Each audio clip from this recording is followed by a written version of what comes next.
This episode of the Majority Report is brought to you by the civic engagement podcast Future Hindsight. Join host Mila Atmos this week as she talks with Alec Karakatsanis, founder of the nonprofit Civil Rights Corps and author of Unusual Cruelty, the Complicity of Lawyers in the Criminal Justice System. Available wherever you get your podcasts or at futurehindsight.com. And now for this show. The Majority Report with Sam Seder, where every day's Casual Friday. That means Monday is Casual Monday, Tuesday, Casual Tuesday, Wednesday, Casual Hump Day, Thursday, Casual Thurs, that's what we call it, and Friday, Casual Shabbat. The Majority Report with Sam Seder.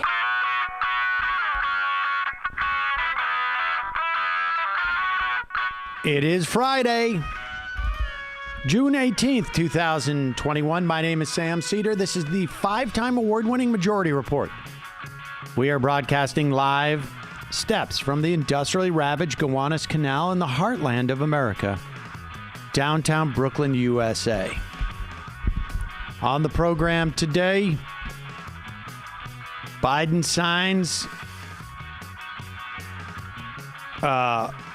law for a new federal holiday. So happy Juneteenth today. New federal holiday. Meanwhile, the ACA survives yet another and maybe the last Supreme Court challenge. Supreme Court also happens to rule that U.S. corporations have no responsibility for the child slave labor that is used by their foreign suppliers. Supreme Court also finds that taxpayer-funded foster agencies can discriminate against LGBTQ parents if the agency is religious. House votes to end the 2002 authorization of use of military force. That's the one for Iraq. The 2001 AUMF still exists. Meanwhile, looking towards the infrastructure bill, Sanders is now pushing a $6 trillion infrastructure bill. That's a way of resetting where the center is from those gang of 10, driving that number down.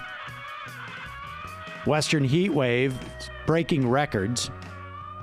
Meanwhile, NASA issues a report the Earth is now trapping an unprecedented amount of heat. MSNBC refuses to voluntarily recognize their newsroom union effort.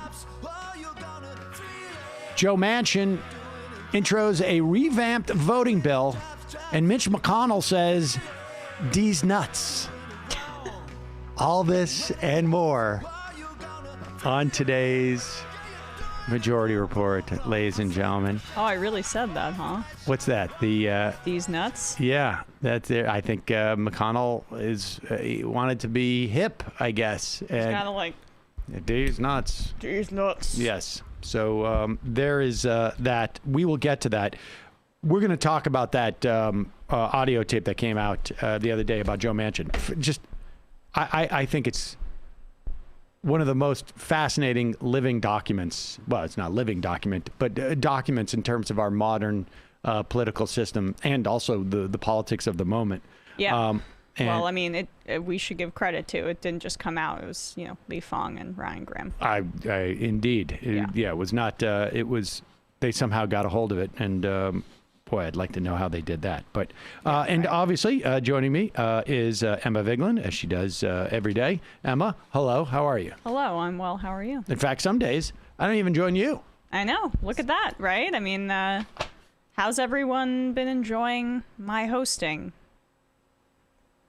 Thank you. There you go. I felt the love through the Yeah, folks, we're Through the pretty 5G excited. That's now in me, right? Exactly. It allows me to telepathically communicate with the audience. Yes, that's why. Thank you, no need to Pfizer. articulate that, folks, because just send your good vibes. And fortunately, Emma's vaxxed, and so she picks up on them. Yes. I just have to go like this, and we're all set. Speaking of meta things, we should just address this. It was announced the other day that editorial workers at MSNBC and The Choice, which is the MSNBC, I don't know what the structure is necessarily, but it's the MSNBC network on the Peacock app. Right. And it's not actually MSNBC, it's The Choice. And this show is licensed to The Choice, the Majority Report. And then we have a second show, which we call Reported, because we interview reporters, primarily, Emma and I do, which is a second show that plays on there. And we also license that show to The Choice. And so they don't actually produce our shows. I honestly don't know. We also, and I think it's probably hard for people to believe this, but we don't script our programs. We do not. I know that must be shocking to people. I wasn't just adding the stuttering as a way of making seem like the words were my own. That's just me trying to hit a page count that Sam makes me hit. So I just put a lot of ums and ahs in there. Yeah, exactly. Exactly. There's a character threshold. Exactly. Yeah, I mean, I was going to say those margins are pretty big, Matt. Anyways, but I just wanted to do that for full disclosure because, obviously this is a story in the news. There have been other newsrooms that have unionized under the Writers Guild of America East. They're two separate entities, the Writers Guild of America West and the Writers Guild of America East. And ABC News, Bustle, CBS News, Fast Company, HuffPost, The Intercept, Salon, Slate, Vice, Vox. Condé Nast this week. Oh, Condé Nast this week, right? Yeah. Did they do after a 2-year fight? I mean, they went and was that the New Yorker magazine as well? Yes. Okay. They went outside. What's her name? Anna Wintour's home. All that kind of stuff. It was a long fight for them. Gizmodo Media Group and Hearst magazines. So this is happening, and so it is in the news. And it was our responsibility to let you know that we have a relationship, even though, arguably at arm's length. I don't know how this will impact us. At one point, we'll get a guest on to talk about that. I can tell you that my personal opinion is that I am completely in favor of unionization. MSNBC put out a statement. The president of MSNBC put out a statement to the New York Times, put out by Rashida Jones. She's the president of MSNBC. She wrote, we're looking forward to continuing the type of direct, open, and honest communication that has already resulted in meaningful change at the network. Here's the statement. And she says, I respect our employees' right to decide whether they want to be represented by a union, and I believe our employees should be able to make such an important decision through a standard election process. Now, I don't know what the standard part of this means. It's an election process. There are two different ways that a shop can get unionized. One is where you have the people who work there articulate that they want to have a union. There was a lot of names on that list. Yeah. And I'll be totally honest. I don't have a sense of how many of that editorial staff, what percentage they represent of the editorial staff of MSNBC and The Choice. But just my guess, because we don't have any staff like they have, and we obviously we don't even go to the same building. But I can tell you that it appears to me from that list of people who have put their names on a document that was sent out that it's clearly the majority. Mm-hmm. I don't know what percentage, but it appears to me. Now I may be wrong about this, and we'll dig into it. a little bit more, and certainly if I'm wrong about that, I will announce a correction. And so there's two ways that a shop gets unionized in this way. One is those people say, we want a union, and they go to management and say, we want a union, and the management says, okay, we're okay with that.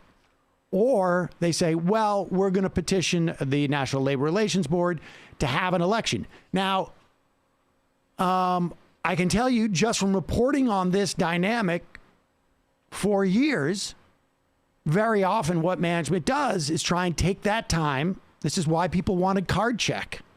Because card check is, they just come in and say like, yeah, I'll sign a card. And that's it. And then it also protects the anonymity. Well, the majority of people, but who's the anonymity for? Like, I mean, I guess those organizing would have an idea, but a card check is just, I'm going to sign off. Yeah, I'd like to have a union. And if more than 50% of them do, then boom, then there's a union. There's no long waiting period and then a secret election later, so that management very often uses that time to entice, cajole, intimidate. We just saw this with Amazon. Saw this with Amazon. In Bessemer. So, in my estimation, when your workers come to you and say, we want a union, your response should be, okay. And, you tell me who I talk to. So that's what's happening. And as this story develops, we will let you know. We have obviously a, responsibility to let the audience know that, we have some affiliation, obviously, with Peacock. I mean, I think most people know that with the Choice app. I mean, the Peacock app, the Choice channel. I think most people know it, but I want to make sure that everybody does. So, good. We did that. Yes, you did. Now, moving on to another network. You recall this guy, Tucker Carlson, on Fox News. Yeah, I think so. Okay. So Tucker Carlson the other night came out with a bombshell. He interviewed somebody from, what is it, Revolver Media? Yes, who got their tip from one Alex Jones, I believe, on this topic. Is that right? Well, do we know that for sure?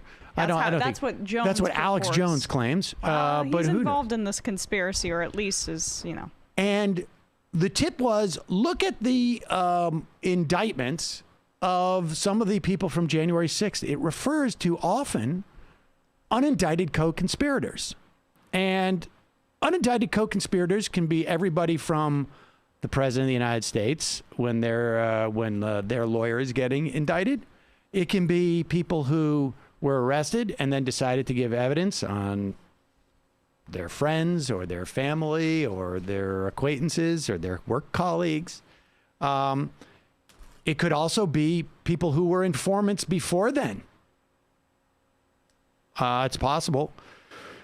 And I suppose it's conceivable that it also could be actual agents of law enforcement who, for some reason, got caught up and were not indicted for whatever reason. But there's a long list of those things.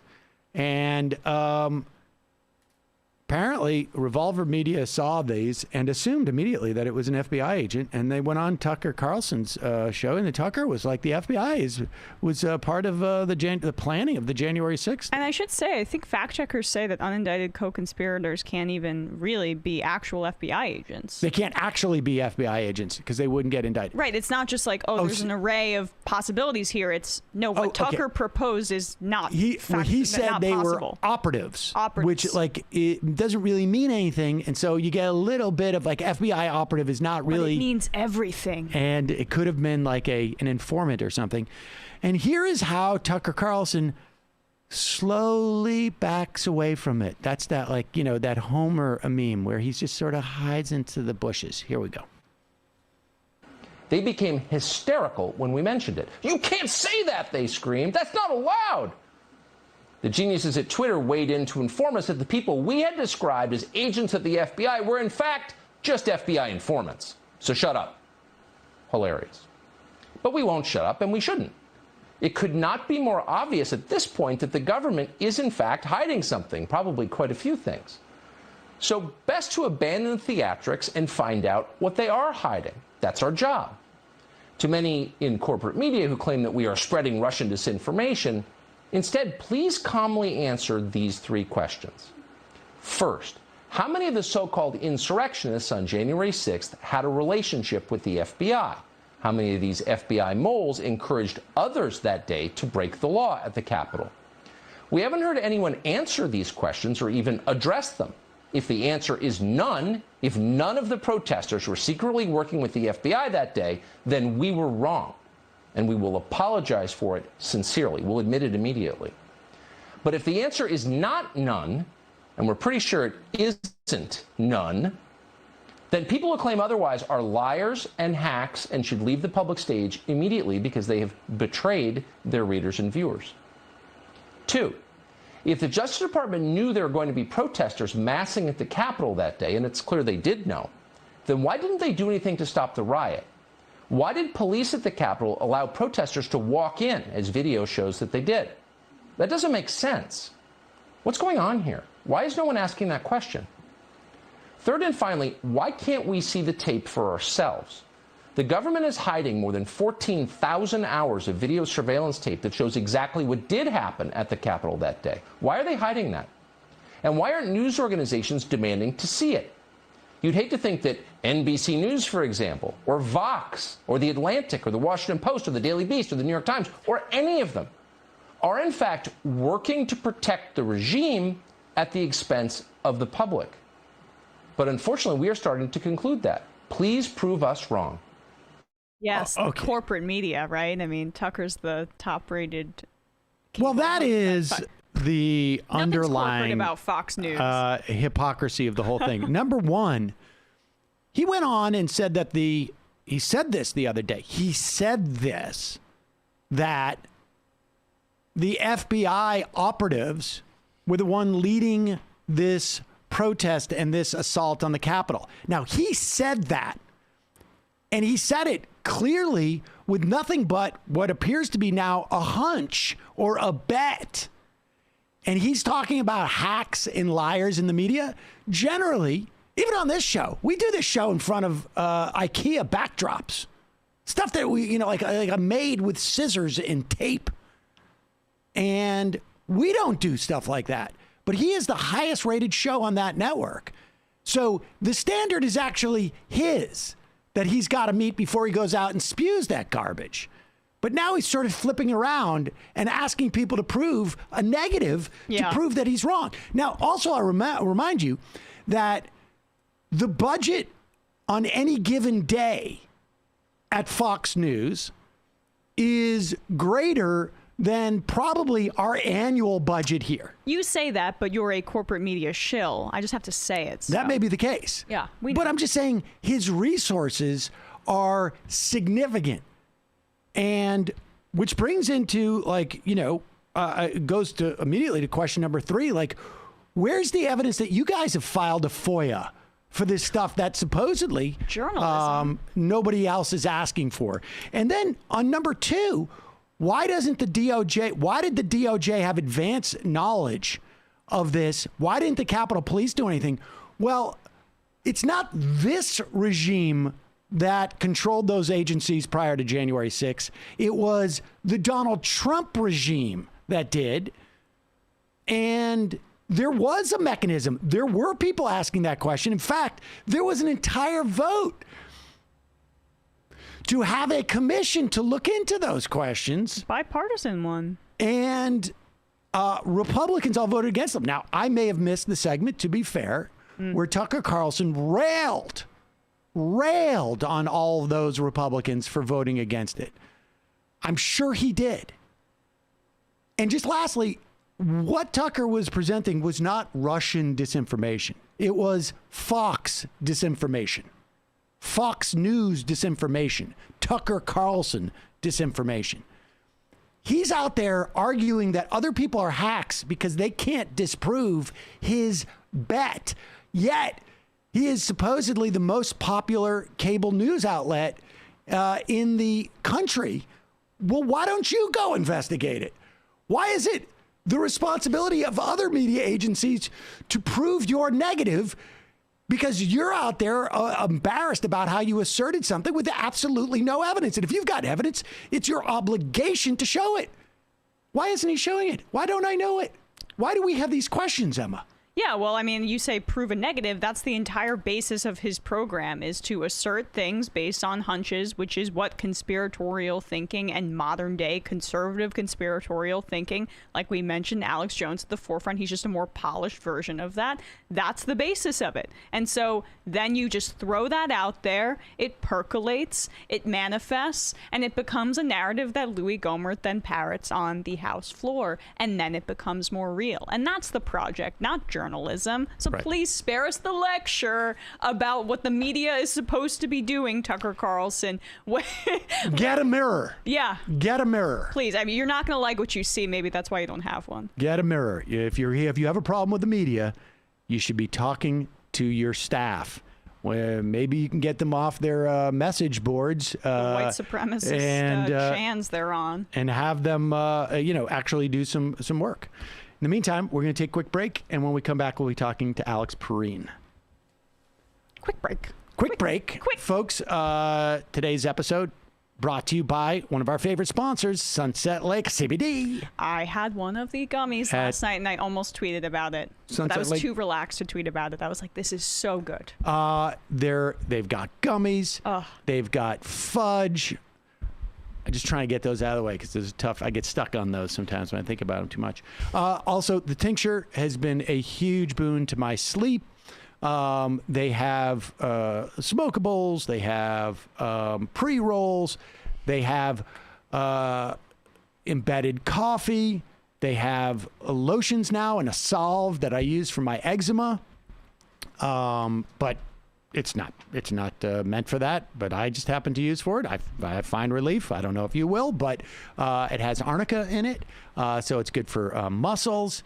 And they are their product is it has a tremendous amount of integrity. And apparently, like in one of the issues that people have with CBD is that they're not sure what's in it. There's third-party testers. You can go to their website. You can get they'll send you documents as to what's in this stuff. They use regenerative farming practices. They use integrated pest management, no pesticides, 100% organic fertilizer. They also have great business practices, employee-owned, $15 minimum wage, mostly employee-owned, I should say, $15 minimum wage. They also are movement supporters. And they've been donating and encourage you to donate to the strike that's happening in Worcester with the nurses union at St. Vincent's. It's been going on for over 100 days now, longest strike in Massachusetts in decades. And they're striking against a Texas conglomerate that is basically, got this recipe of like, we just cut staffing. That's the way that we make money in the hospital business. We'll put a link to that. Just a great all-around company. They're great guys, and Left is Best will get you 20% off of any of their products. Left is Best, sunsetlakecbd.com, sunsetlakecbd.com, and check it out, 20%. Left is Best, one word. Also,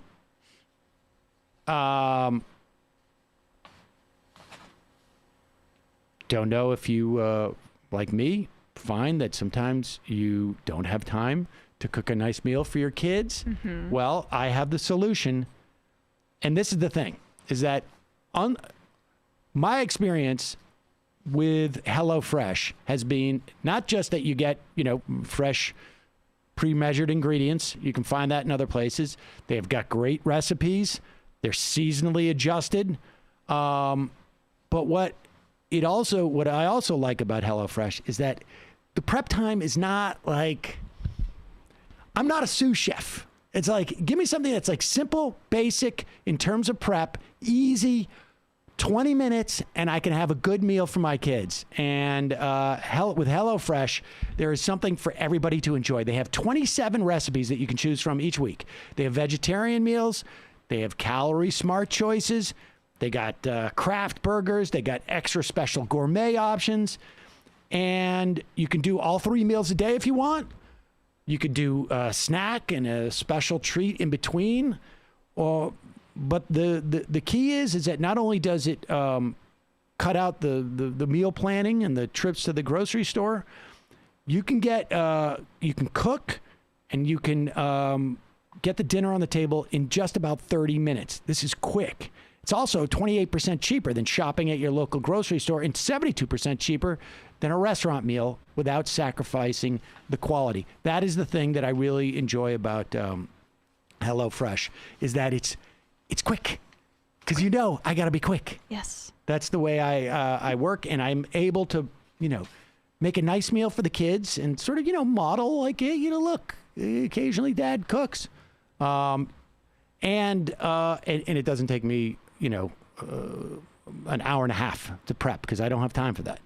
Go to HelloFresh.com/majority12, the number 12, and use the code majority12 for 12 free meals, including free shipping. That's HelloFresh.com/majority12, it's the number 12, and code majority12 for 12 free meals, including free shipping.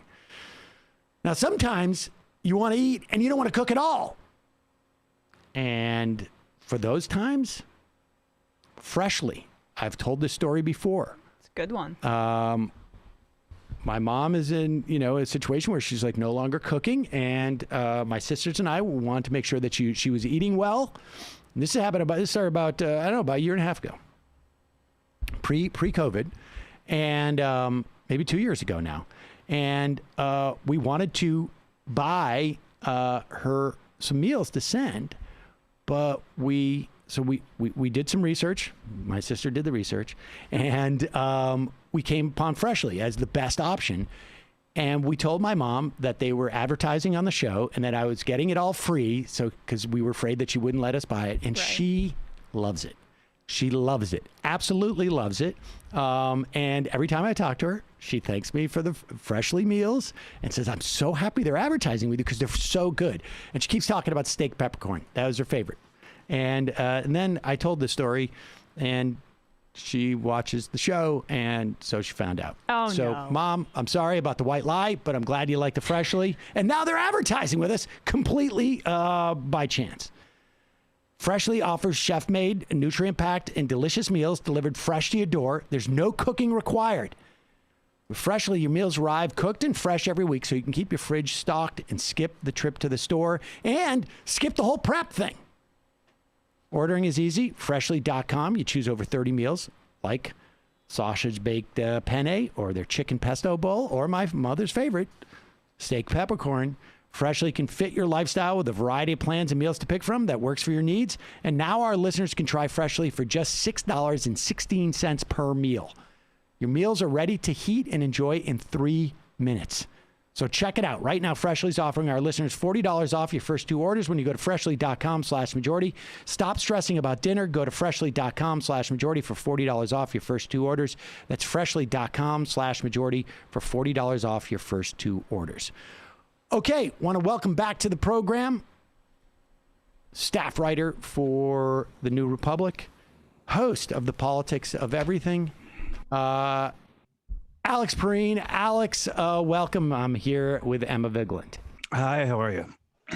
Doing great. Sorry to keep you holding. We had to do some full disclosure up front about, the union effort at the Choice. Wanted to make sure that we weighed in on that, let everyone know our perspective on that. Turns out we're pro-union. Oh, good. Who knew? Who knew? All right, obviously a lot of stories this week. Joe Biden at the G7, the AUMF. I mean, I think, but we are now getting into the next 40 to 50 days, I think, are going to essentially define the legislative record of Joe Biden's term this year, this 4-year term. And it could be this 4-year term essentially ends legislatively, a year from January. It could be 3 Januaries out. But either way, I think this is going to determine it, because if things don't break a certain way in the next 50 days, then I think it's done. It's tough.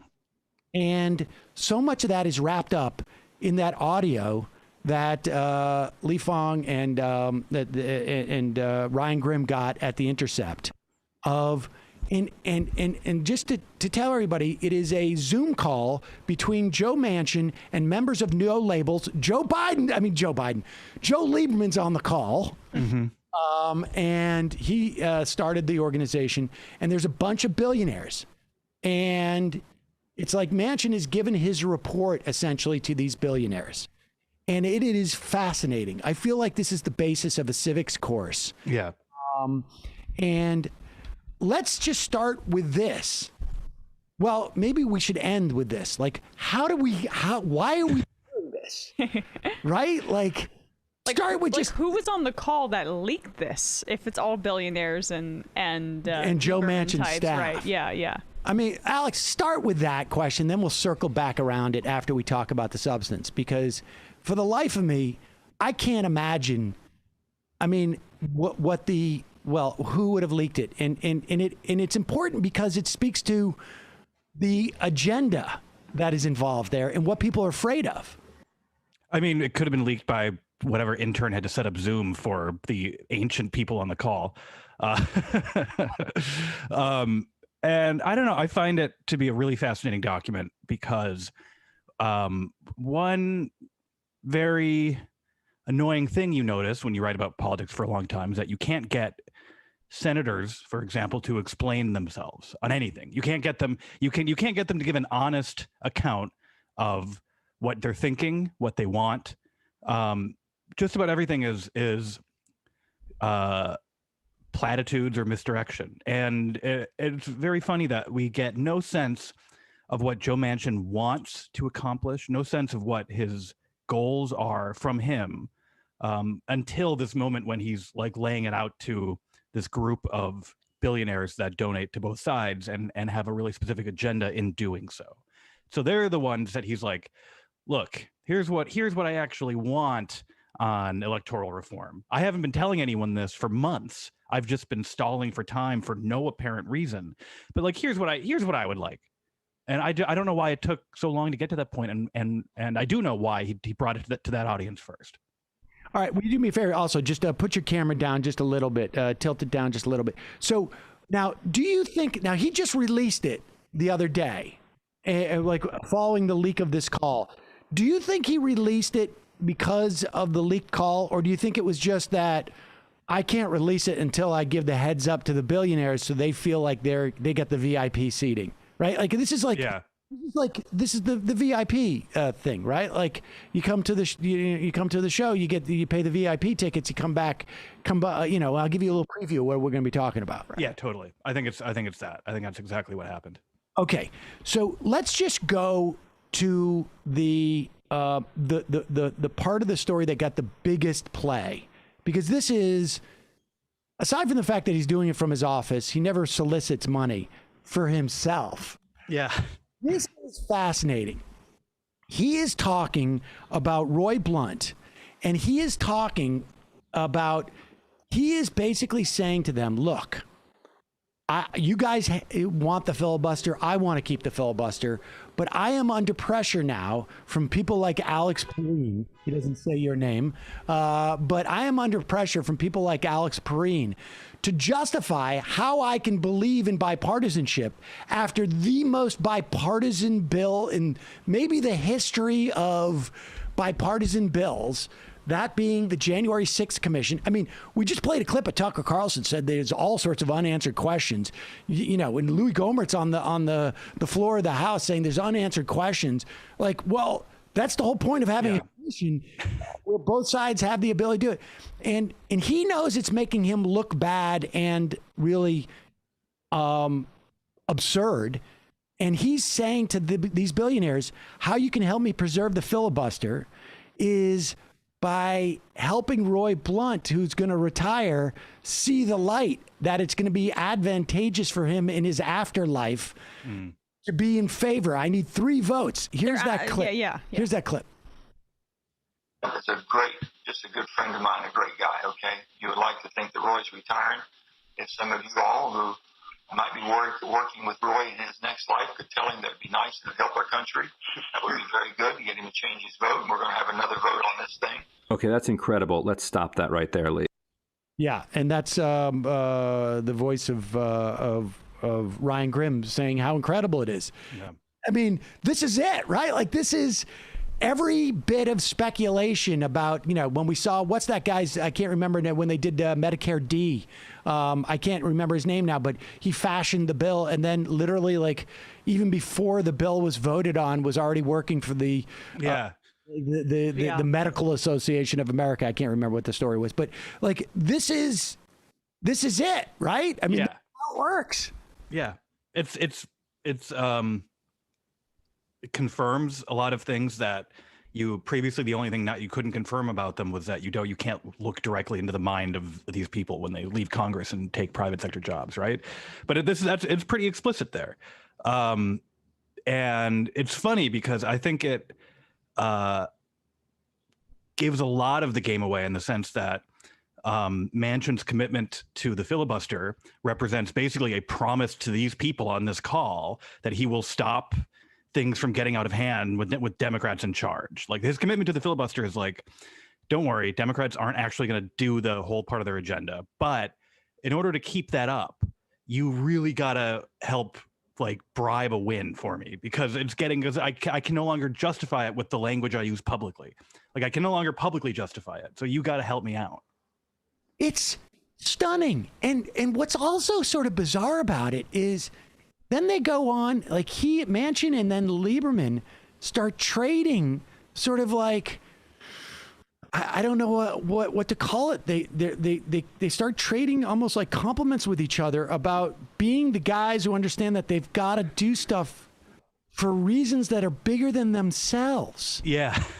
In democracy. Well, that's how they justify it to themselves, right? That's how they justify getting on a call, carrying water for billionaires, and essentially finding purpose in their power and their thirst for power. They have to make it about democracy. But how do you move from, dude, can't one of you guys like sweeten the pot at the end of the rainbow for Roy Blunt a little bit so that we can get this democracy project going? Yeah. Off me. Well, yeah, I mean, we'll get to that too, because he talks about that with McConnell. Yeah. But this is, I mean, I don't even know. Like, I feel like maybe we should be just bring in like a psychiatrist for this.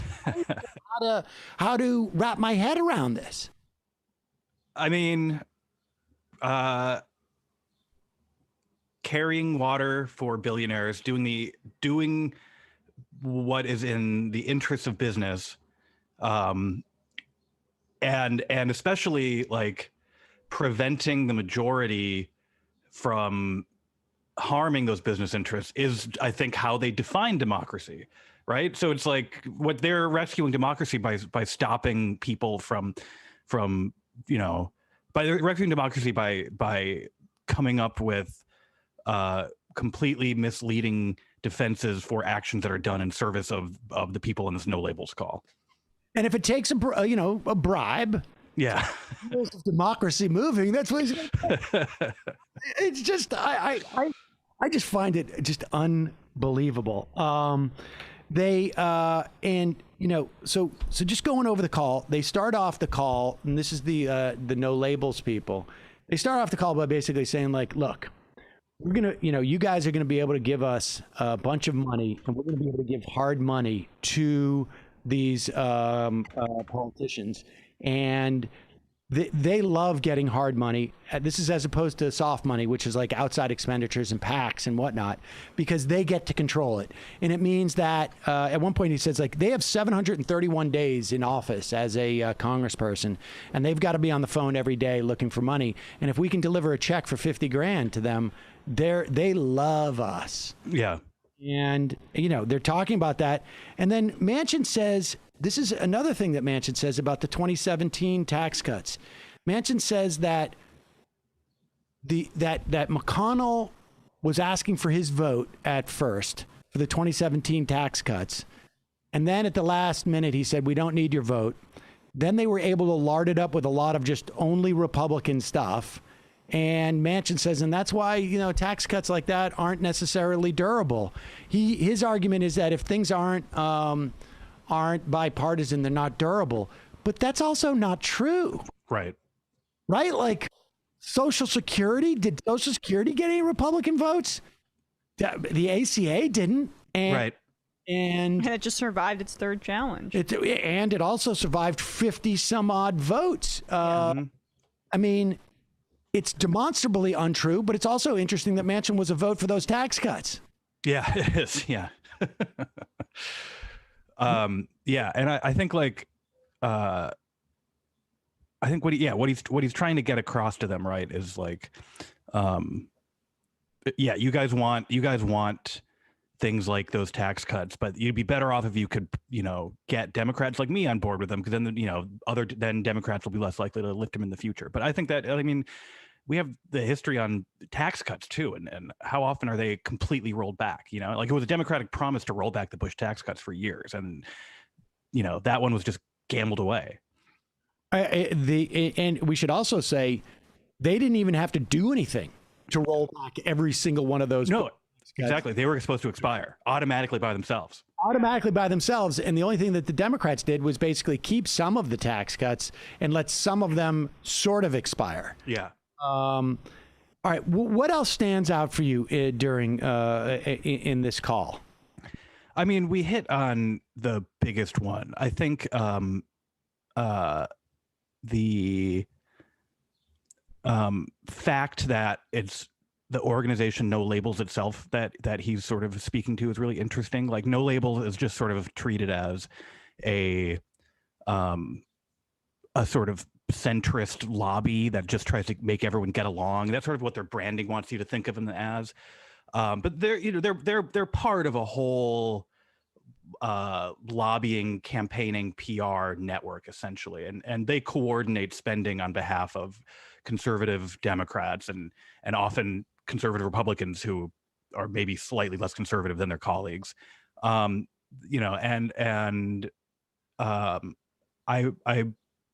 find this peek into their access very interesting, just on its own. And Nancy Jacobson, the head of No Labels, is married to Mark Penn, who basically owns half of the political consulting business through his private equity firm. It's a whole web of influence peddling, often disguised as something else that in effect is also serves to enrich just these particular people like Jacobson and Penn and their consulting firms, and a lot of it is just about drumming up business just for their own marketing, PR, and campaign consulting firms. I mean, we could look at like a guy like Steve Schmidt, who was working for Howard Schultz, and also who was the other guy that went on with him? The Obama guy. I can't remember his name now. Was it Bill? I can't remember. Bill Burton? No, I don't. Wait, was it Burton? I don't remember. I don't want to. Besmirch anybody, but it's besmirch worthy. They were in it for millions of dollars, and if Schultz had stayed in, throughout the time, they're looking at multi-million-dollar payday, and a lot of these people, their feeling is like, if I'm close to wealthy people, all I need to do is encourage them that they can have influence on politics.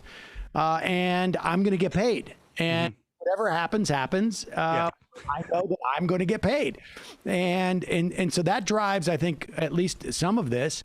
I mean, it's just so hard for me to conceive that you could be looking at this, have it be divorced from policy, and think you're helping America, by bribing people. Right.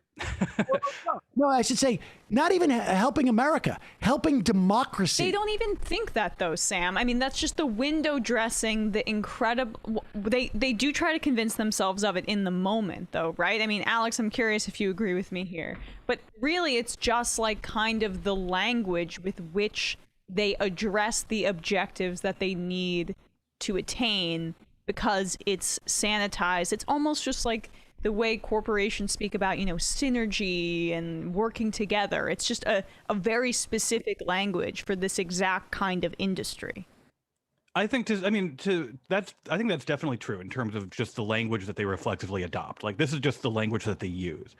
I do think that, outside of a few exceptions, most people in politics don't want to conceive of themselves as cartoonish villains. Pardon me. And so I think, actually, here's another notable thing I remember from reading about the call, is that you had a Democrat on the call who was, I think, on the board of an energy company or a utility company, and who was like, Joe Manchin, thank you for not for trying to stop the government from directly subsidizing electric vehicles. Like, thank you, because the private sector can take care of themselves. And I think the ideology there is like motivated by material concerns, in the sense that Democrat wants to get rich through the private sector, and then also like tells himself that is the best way for this to get done.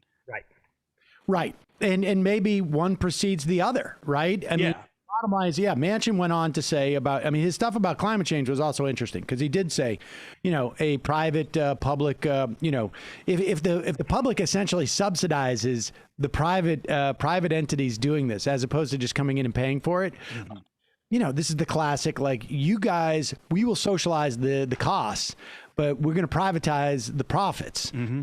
And so you guys will be able to monetize the hell out of whatever investment we put in. That's good. And then he goes on and says, like, look, Asia's really the one who's creating climate change. We've cut back quite a bit. The best thing we can do is develop clean coal technology so that we can export it to these Asian countries, because they're not interested in developing this type of technology. I mean, I guess it's a rationale. I mean, and it just ones that helps everybody. He doesn't feel the urgency, I guess, of climate change, that like we need to do both. Like, we can develop the technology, but let's also shut down our coal-fired power plants. But that gives you a sense of like why he wants to cut the electric vehicles out of the equation. Infrastructure is because he wants it to be something that people can, the private sector can profit off of. But the problem is that the problem with that too is that that's an incredibly inefficient way of rolling this out. Oh yeah, of course. I mean, that's the thing. Yeah, I mean, that's the thing about modern. Like, this is an ancient contradiction in that sort of neoliberal approach to government policy, is that it's always more wasteful. Public-private partnerships are always more wasteful, and the proponents of them happen to be the exact same people who fulminate about government waste. But this is just how these things work, right? Because like the private sector's profit has to come from somewhere. And I mean, look, you can look at the inefficiency in the way that like we're still paying for it. The various different subways in New York City. Yeah. Use the subway from one line to another line because they were separate entities, and they don't, so you've got to buy different types of cars. You got to buy different types of situations. It is, and we could have a situation like, even like if anybody who's lived in a rural area knows that there are wide swaths of places where the cable company that has been given a monopoly and also massive potential for loans. Even back like in the 2008 stimulus, there was big loan program for cable companies to expand. And they just decided, you know what, we don't have enough profit to be made. So even with the subsidizing, we like 100x on our return, and he's only going to give us 5x, so forget it. We're just not doing it. Just give us the shareholder value that we want for my stock options to go up, and that's my compensation. I mean, it's horribly inefficient way of doing it. Yeah, right. And I think on the call, Manchin said about subsidizing electric vehicles, and charging stations. He was like, we don't want to build charging stations. He doesn't think the federal government should. He was like, no one the government didn't subsidize gas stations for the Model T. It's like someone paved this country, though. Like someone went to the work of putting all the roads down.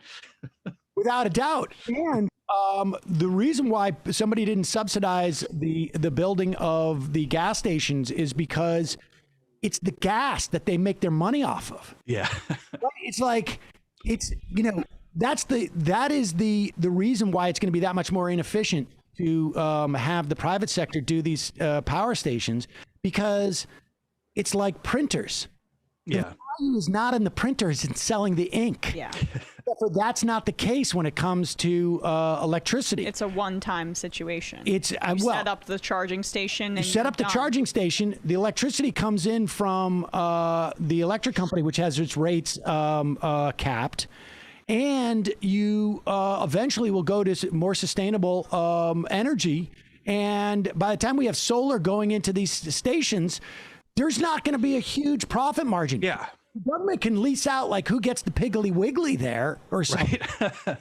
That's the exact reason you need government subsidization for this exact purpose, to spurn this. Because, like, right, the hope with renewable energy is that it will be so ubiquitous that it will not be very profitable to be selling electricity.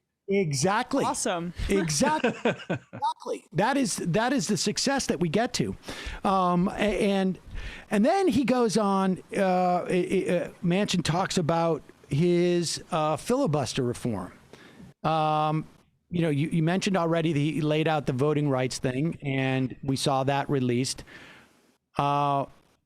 What's been fascinating about in the wake of the filibuster reform, and I wonder if Roy Blunt came out. So Stacey Abrams supported the voting rights bill that Manchin was proposing. Roy Blunt comes out and says because Stacey Abrams endorsed it, I'm going to reject it. Yeah, yeah. As if like that's going to make us. It had a voter ID law in it too, by the way. But I think Blunt does that because his name came up in this call. 100%. Yeah, I think so. Yeah, and especially because, I mean, I don't know, right? Like his name came up in the call as someone who was bribable, but it's a funny end because, you know, the way that Manchin actually did again. This is why I stressed, like, why did it take so many months for this to happen? Why?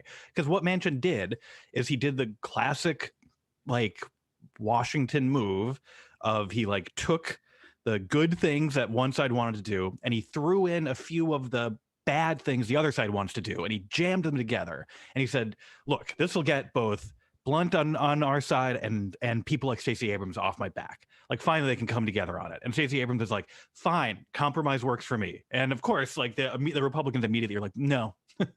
Now that you've endorsed the compromise, it's now the Democratic bill. Like at the second Democrats endorse the compromise, it becomes the Democratic position that must be fought. Right. And that's what's brilliant about what Sanders is doing now with the infrastructure bill, right? Mm-hmm. Because he's coming out and saying like, oh, you guys have come up with a $1 trillion bill. Yeah. Well, guess what? This is the way I negotiate. $6 trillion. $6 trillion. And so so when you guys come to the middle ground at like 2.1 trillion, then I will capitulate. Yeah. And I mean, this is it's an effective way of negotiating. This is the way I negotiate with my kids. My son says 5 more minutes of Minecraft, and I say, okay, 3. I say, I say, you got 5 more minutes. He says 10, and I say 3, and then he's okay with 5. But it's different than negotiating with your kid because the Republicans, as you say, they're not interested in the content of what is being negotiated. They are interested in essentially sticking it to and saying no. It's more like, if your kid is just trying to act out a little bit. Right. If my kid is trying to show off for his friend who's over for a play date, watch how I screw with dad. Yeah. But he talks about the filibuster reform after all this. And he says that he went back and saw how they moved it from 67 to 60 I think it was the early 70s, and 67 to 60. And he said, he could be open to something like that. He could be open to, it seems like he wants there to be an affirmative vote, 40 people, as opposed to now where you could have the commission go down, lose, by winning only 55 votes to 35 votes, and the 35 votes wins the vote. Yeah. Essentially to prevent it. He wants to go to 41. And I don't know, like, what is Mitch McConnell doing? Because Mitch McConnell came out and immediately shut down the voting rights bill and said, we're not doing it. It's like Mitch McConnell is daring him Yeah. do this. And Manchin mentioned on the phone, McConnell's going to be able to play just elections. He just cares about 2022, he told me. And he's going to use me as a shield because he knows I'm going to uphold the filibuster. Like, man, well, Manchin seems to be okay with getting played that way. Yeah, exactly. Yeah. Yeah. And it's pretty remarkable that he's sort of blunt and clear about that, because Republicans are making his life so much more difficult. Mitch McConnell in particular is, the reason that Manchin is under so much pressure is because McConnell is not even allowing things like that commission to go through, and it would be just, I guess McConnell doesn't necessarily care too much about giving Manchin a win, but the more he denies him wins, the likelier it is that there will be an effective change to the filibuster, because Manchin admitted as much in this call. Yeah, but McConnell's betting on himself, right? McConnell is betting on the horse that always wins, which is just obstruct and say no. I mean, until the Democrats give him a reason or give him an example that this isn't going to work, Alex, Yeah. Oh, no, I mean, I think it's absolutely an extremely plausible situation that McConnell just completely wins here. But he is he's playing on a higher difficulty setting than I would think he needs to. But I think Emma's right. Why wouldn't McConnell just stay with this? Because it's always one for him. And if he goes down in flames over this, okay. I mean, he's already doing better. He's already playing with house money now. Yeah, exactly. And so he's just going to stick with the strategy that he has followed the whole time. And we'll see where Manchin goes with this. We've got two separate things going on here. Reconciliation is going to happen unless the, Gang of 10 come up with something. And Bernie's pushing for $6 trillion, I think, as a way of giving Manchin some breathing room to go bigger than the $1 trillion that's there. And you've got to convince Manchin to vote for this thing at 50 votes, for reconciliation. And then you've got the whole question about, will you get other stuff? Will there be any type of filibuster reform? All this has got to be resolved, it seems to me. At least the infrastructure thing is going to be resolved by the end of July. And so, it's all coming to a head here. And so, again, let me ask you this. Who leaked this? Because it could be an intern who did the Zoom. All right, that somebody who's just I just took this job, man, and the greatest thing I ever done. I get this out there, or it could be somebody who wants to pressure somebody. Yeah, I can't the question is, who gets pressured by this? What the leaking of this, what does it most likely lead to? Does it alienate Blunt? Does it keep Blunt from voting for the January 6th commission now? Because as soon as Blunt or Toomey or Richard Burr, if they turn around and vote for the commission now, everybody's going to go they did this because the billionaires are going to give them money. Yeah. They may not care. What would be interesting is, I mean, if I was those guys now, I'd be the ones who I would be on the floor today going, what Tucker Carlson is turning about. That's why actually I didn't know about this FBI stuff. Now we need to have a commission. Now we need a commission. Right now. Yeah. If they end up switching their vote, they're going to peg it to this. Yeah. Now, I don't think this was coordinated in any way, because you see Tucker Carlson sort of backing off it a little bit. But I wonder, who this is meant to isolate, right? Because when stuff like this gets leaked, Alex, it's done because they want somebody to be pressured by this, right? I mean, that's why you do it. And it's unclear to me that Joe Manchin gets pressured by this. To me, just my hypothesis is that it's someone on Manchin's staff who thinks this is the wrong route to go down. Which route, though? Does someone... To continue to chase the dragon of getting bipartisanship for the January 6th commission as other priorities are in front of him. I mean, but does this pressure Manchin in any way? I don't know. That's a good question, because I was trying to figure out, especially once he just sort of publicly released his compromise election law thing.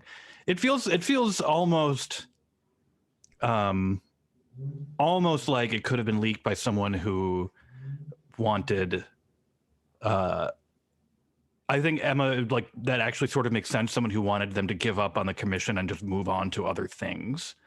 By sort of painting it as, I mean, when I read that he was like, we're gonna go for this one again, I was like, come on, it's June, you're gonna go on recess in August, come on.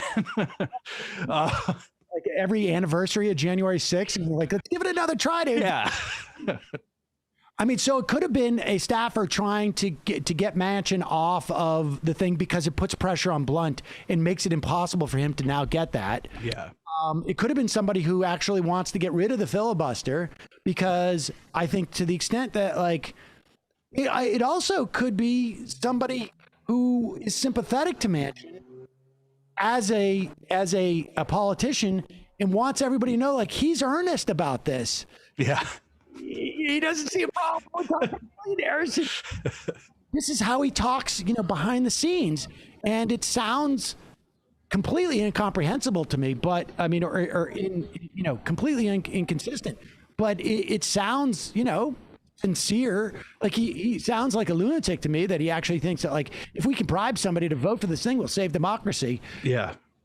But it's consistent with who he wants to put out there. Right. And, I think, like, his public defenses of, and again, I always try to be specific about this. His public defenses of the de facto 60 vote threshold, which is not what a filibuster is, but it's how the Senate now operates. His public defenses have been incoherent, I have thought, because he can't reveal his real reason for supporting its continued existence, which is basically to prevent progressive legislation from happening on behalf of supporters like these he was speaking to. He can't really come out and say that. So now we get a more honest account of why he has stood behind it. But we also get, I think, a sort of the first honest acknowledgement that the 60 vote threshold was not ordained by God. Because it's actually it's very funny to read him saying, like, oh, I read that, in the 70s, they brought it down from 67 to 60. And it's like, so have you just not been paying attention to anything anyone's been saying about this? Like, have you been plugging your ears when people have been talking about the history of the Senate filibuster for the last several years? I imagine he has. Alex Pareene, always a pleasure. Thanks so much for joining us today. Thank you. All right, folks, quick break. We'll be right back. Wrap this thing up.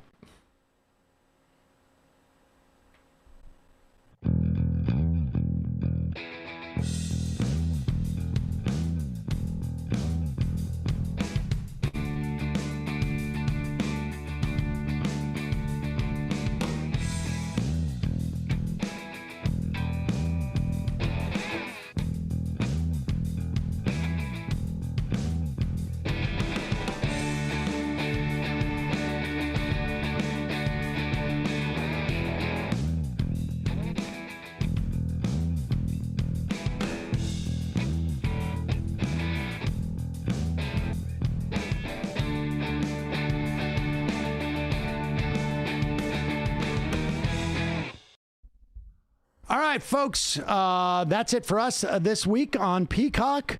Emma and I will see you on Monday. Thanks so much for joining us.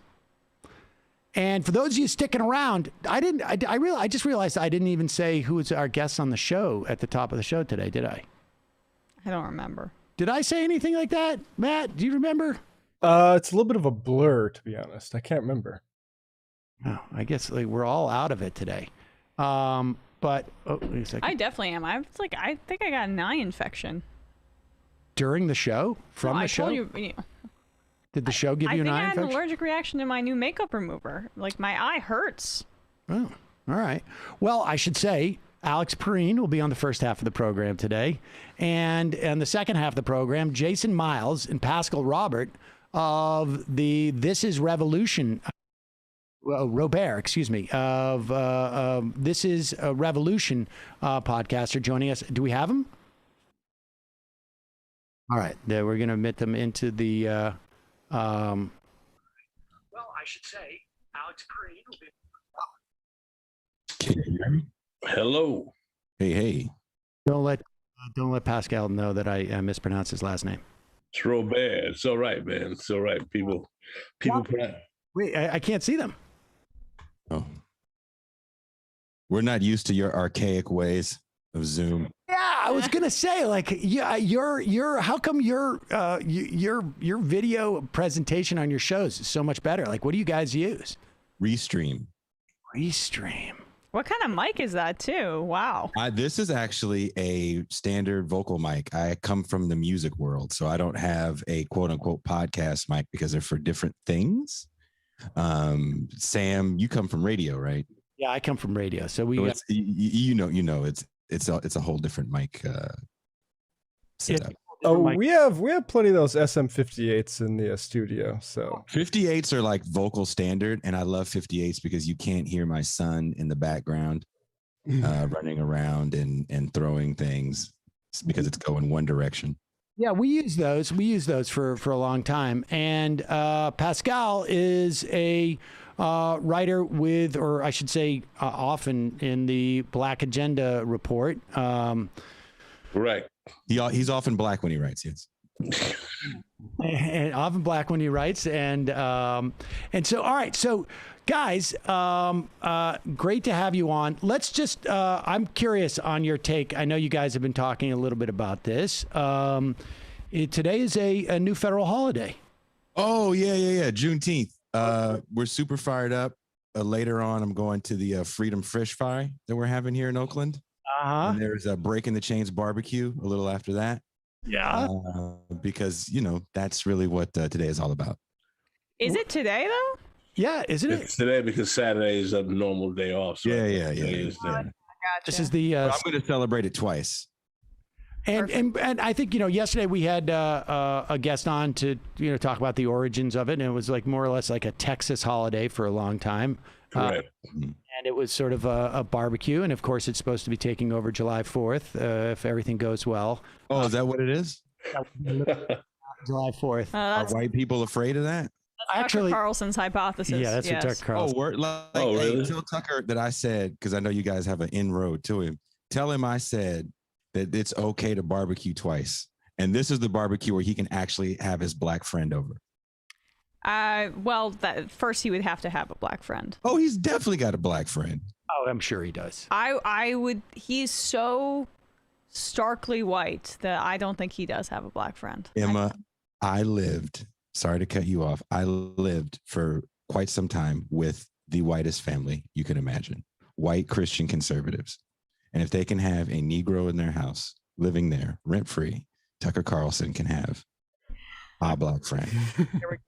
Kanye West is Tucker Carlson's black friend.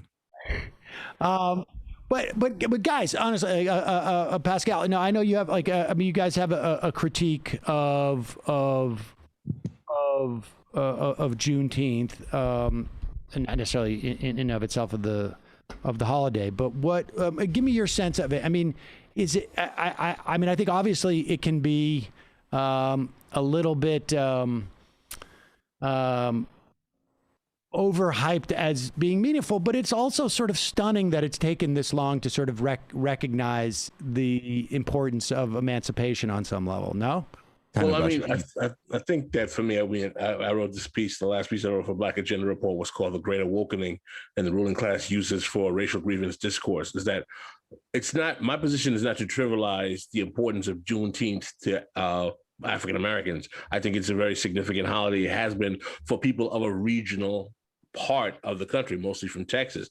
I'm old enough to remember that growing up in New York in an African-American community, that not too many Black folk in that area really talked about Juneteenth at all. I didn't learn about Juneteenth from Black people until I learned from a friend who was from Texas, and I was in law school at the time. So it was very much a regional kind of celebration, people who were from Texas or maybe Arkansas or close to that proximity. And I understood how it evolved over time, particularly in digital spaces with the internet and being a kind of comprehensive, quote unquote, Black holiday. But there are original organic origins of the holiday in Black social and, social spaces. My problem is the way in which the ruling class establishment or the left flank of capital, the liberal establishment, is using all of this racial grievance discourse, this all kind of like Black trauma porn, as I say in my piece, to really facilitate a two-pronged agenda.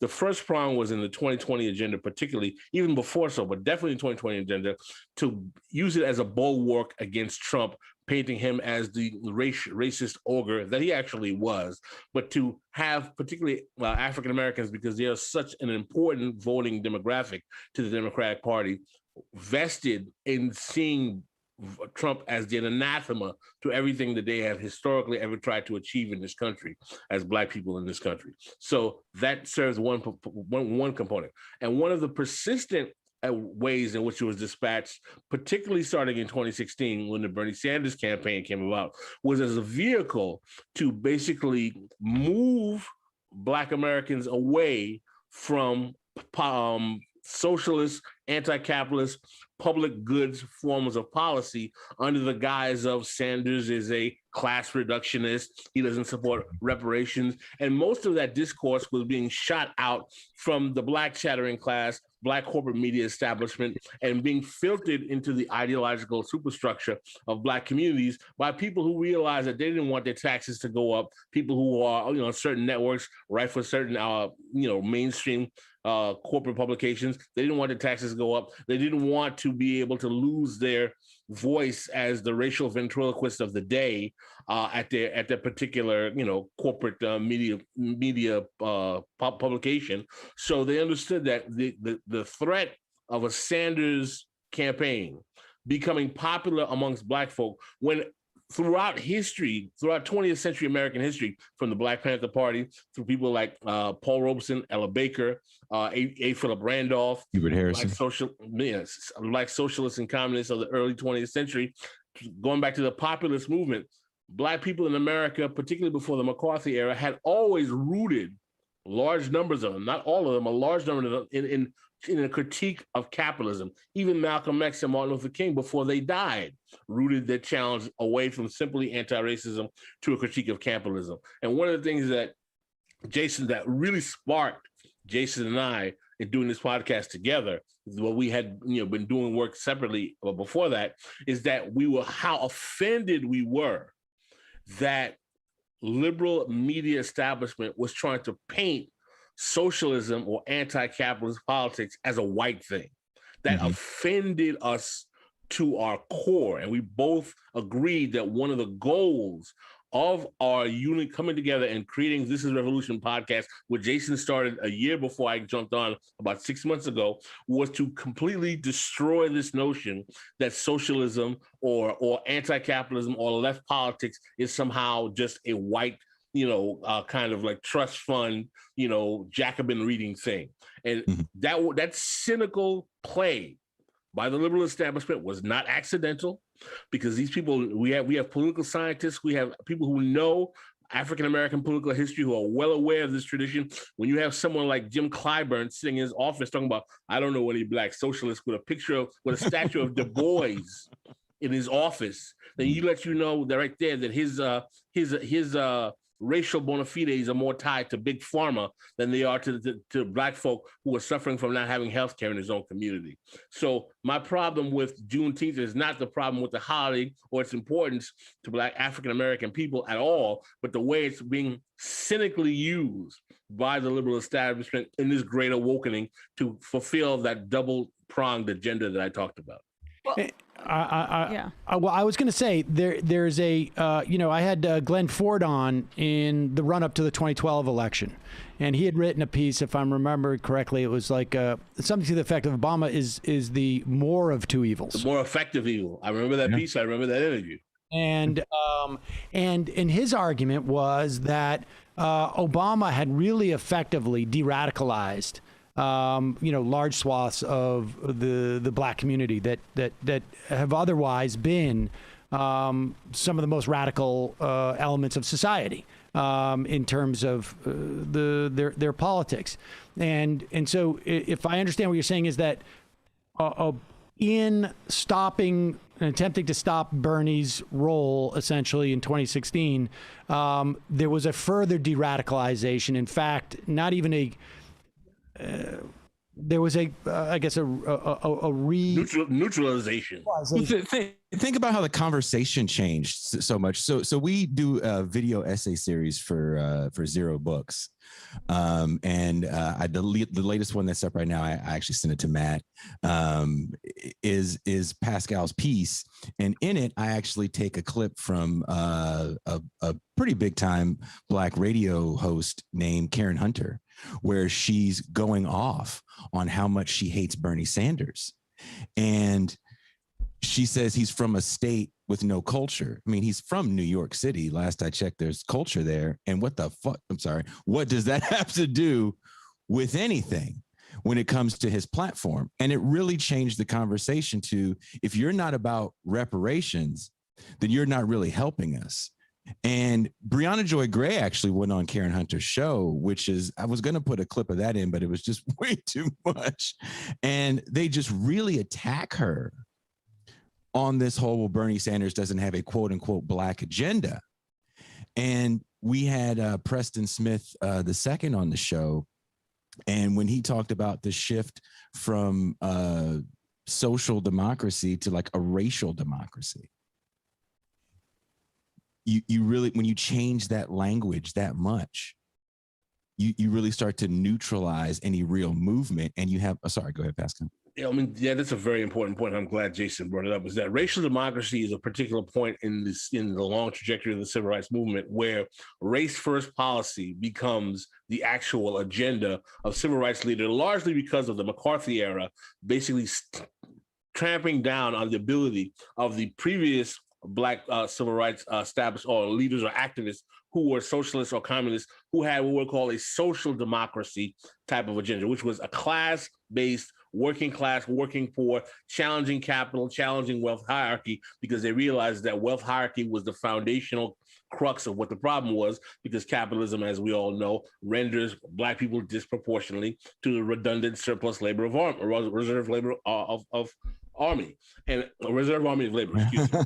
So the point that Preston Smith makes is that the shift to racial democracy is what facilitates having the large part of the spoils of the civil rights movement go to Black people who are pretty much closer to the middle-class Blacks anyway, and Blacks who are working class or working poor end up getting deindustrialization, mass incarceration, drug-infested communities, poor housing, so on and so forth. So the civil rights, this is not to say the civil rights movement wasn't good, it's that the civil rights movement was limited by the anti-socialist, anti-communist fervor at the time, as well as the Vietnam War, which didn't make funding for a kind of New Deal 2.0 at that time even possible. And as a consequence, we get this racial democracy. And the important part of what Preston Smith is telling us is that what we're seeing today being projected by elites, not by working class Black folk, by elites who play the role of racial ventriloquists, is that they're asking for a racial democracy agenda that will largely benefit them, including reparations. Because if you look at the reparations agendas that are being touted, usually they start with home loans, small business, Black capitalism, so on and so forth. Mm-hmm. This is all a Black middle to upper middle class agenda that's going to benefit that class, and it's going to leave Black working class and poor people behind again. I'm sorry, let me just tell this one thing and then I'll let you go. Yeah. That I did I one time found myself on a panel with, gosh, I can't remember his name. I've brought this up a couple of times. Ta-Nehisi Coates. No, it was. Good guess.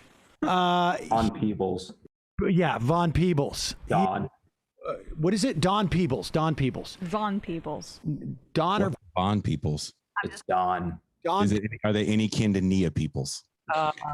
Don Peebles was, unbeknownst to me, I was sitting next to him, listed as one of the top wealthiest black people in America at the time.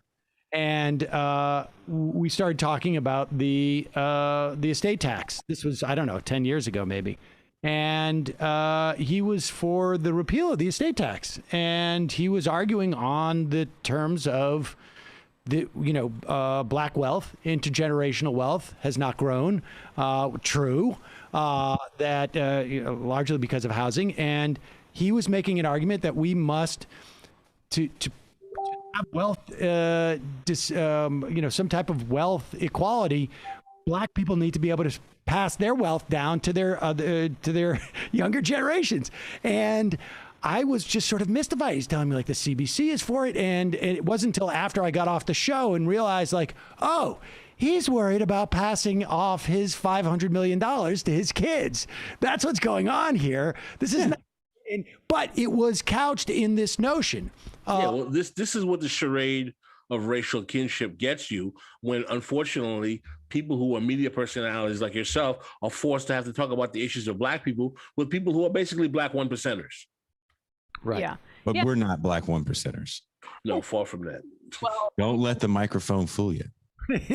it's fancy as hell, but yeah, good to know. I want to just return to Juneteenth because I think about Reagan putting MLK Day in place all the time, and like it being under his administration that happened, and how much that sanitized the activism of the era. And it was purposeful in that way, right? It was a way to kind of get the Reagan's racist monkey off of his back in many ways. And I'm not saying that that's what's happening here with Juneteenth, but it just, I listened to Kamala Harris at the press conference yesterday, and the gravity with which she spoke about this becoming a federal holiday, as for example, Democrats have gotten nowhere on police reform or any racial justice legislation because, we're keeping the filibuster in place, for example.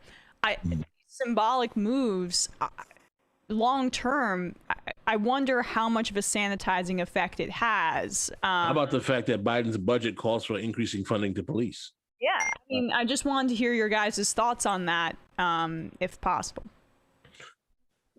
Jason, you want to jump in? Oh, I'll let you go first. For me, listen, man, Biden is going to milk the black trauma gravy train as far as he can to make sure that the African-American voting demographic is wedded to him in the 2022 midterms, particularly in the 2024 election.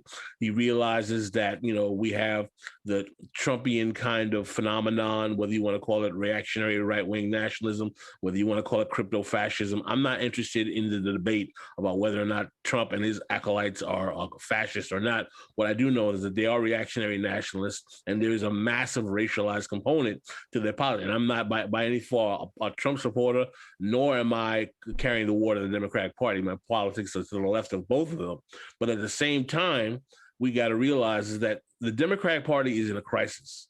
And as much as I'm hearing this discourse about Biden being the new FDR, which I think is ridiculous, is that this is all rooted in realization that the Democratic Party, particularly for Americans under 40, cross-racially, has been a more brutal bearer of the 50-year counter-revolution of neoliberalism.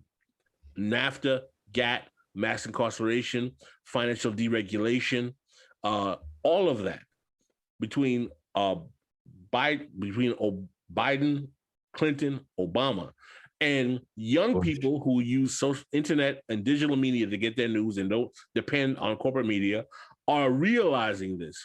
So much so that you're even seeing a very small marginal increase in Black spaces of support for Trump, which we witnessed in the 2020 election.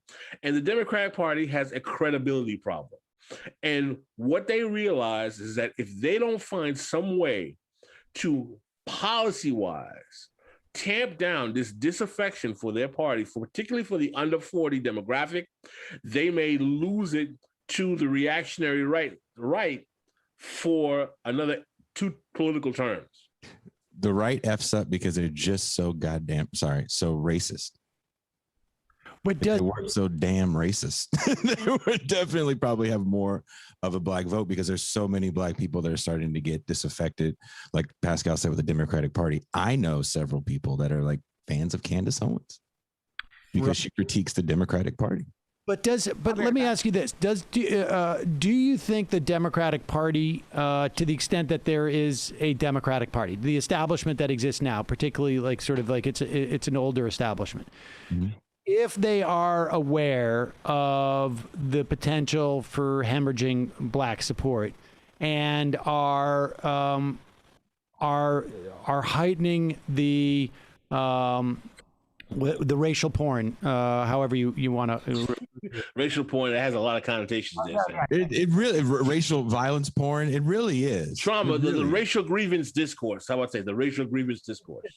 If they are heightening that as a way of, do you think that that is because there is a lack of understanding where that hemorrhaging is happening? Or do you think that that's the only sort of response that they can give and maintain their own agenda, and they're just hoping it works out? It works so well. It works so well. If I sit here and tell you about slavery and talking to white people about slavery, we're not challenging capital. But I mean, does it work so well though to maintain black support? I'm going to make it. My position is this: I think it works well for a certain class of black voter. I think the professional managerial class of petite bourgeois African-American community feels great that their boss is going to be able to tell them happy Juneteenth, and that Kamala Harris chucks and pearls, all of that kind of vapid symbolism they steal of Obama, so on and so forth. I think black working class and poorer communities are becoming more and more outraged by the level of betrayal that they've seen by the Democratic Party. And as a result, their discourse is becoming somewhat more reactionary and in tune with supporting Trump, particularly younger black men and even some younger black women. You can see by the social media personalities that are becoming popular in African-American spaces, which are being marketed as being liberatory, but really kind of just circulating reactionary kind of old school of family values talking points, that their frustration, and they're justified in having frustration with the Democratic Party, but in using conservative language and the right-wing conservative party as the apt alternative in the age of Trump is not the answer here. And I'm not particularly saying that Sanders and his agenda is the answer, but to your larger point, what is dangerous right now, to something you alluded to, Sam, is that for the first time, and I would argue modern American political history, perhaps any time in American history, the fulcrum of black electoral politics is existing to the right of white progressives. I don't think that's ever happened before. Even when you think of Jesse Jackson was in the left flank of the Democratic Party. If you think from the 60s, you think, prior to the McCarthy era, you think to the populist era, the abolitionists, there was always a large portion of black voters. Not that there hasn't been black conservatives in the past, but there was always a large fulcrum of black voters who were not only in line with white progressives, but had to pull them along and get them out of their own racial chauvinism and were the vanguard. But now the fulcrum of black electoral politics, not all of it, electoral politics is wedded largely because of starting with Clinton, but now with Obama, in the right flank of the Democratic Party. And for me, as someone who's a student of black political history, that's something that rings serious alarms. Now, but that, so you're talking about people like Clyburn and the constituency that he brought into the race, right? I mean, the black cohort that voted for Biden, but does that necessarily mean that that the answer is for those folks a more egalitarian set of policies that are not necessarily, policies that are more geared towards the working class? Well, my question is this. Since African Americans have twice the rate of poverty of whites and a larger percentage of the majority of blacks are working class or working poor, how is it that working class or working poor policies are not going to benefit mostly African Americans? How are African Americans not benefiting from a federal jobs guarantee? I agree with that, but I'm saying from an electoral standpoint, when you tell me that the fulcrum is now to the right of white progressives, what would make policies that are associated with the left? And I'm talking about like not from a cultural standpoint, but from an economic standpoint. Why would that necessarily appeal to those that black cohort that is to the right of those white progressives? This is the thing, though. This is something about black politics that I think is important for particularly progressives, white or otherwise, who try to understand and ask questions like, why did black people vote for Joe Biden? I don't understand. The policies that Bernie has are so much better. Black politics is a politics of containment and capture. What does that mean? How does black politics works? When when the South Carolina primaries are about to happen, Jim Clyburn has the phone number of every black church pastor in his Rolodex. Every black membership organization, fraternity, sorority, graduate chapter, and alumni chapter, which in those chapters are the teachers, the principals, and all of the administrative officials of your black high schools, okay? All of the historically black colleges and universities, which are going to be in South Carolina, a large number of students, which is going to literally have an ideological role in shaping the politics of thousands of students. What I'm trying to say is that the way in which Clyburn does this is not because black people will, if you explain the policies to them, will not understand, oh, this stuff, federal jobs guarantee and universal health care is better for us. It's that the ideological infrastructure is controlled by the black political class, and they maintain that control by exacting patronage, which I call fatback and biscuits, from the Democratic Party and its corporate acolytes, and handing it out piecemeal to people who are within their constituency through public service types of policies. And that aspect of how black politics works is what, in order for anyone who's interested in having any kind of left, and I've said this and I'll say it again, you will not have a left in America with effective politics without black people, because there's never been a left in America with effective politics without black people. And if you do not do that, black politics will be used to destroy the left, like it was done in 2016 and 2020.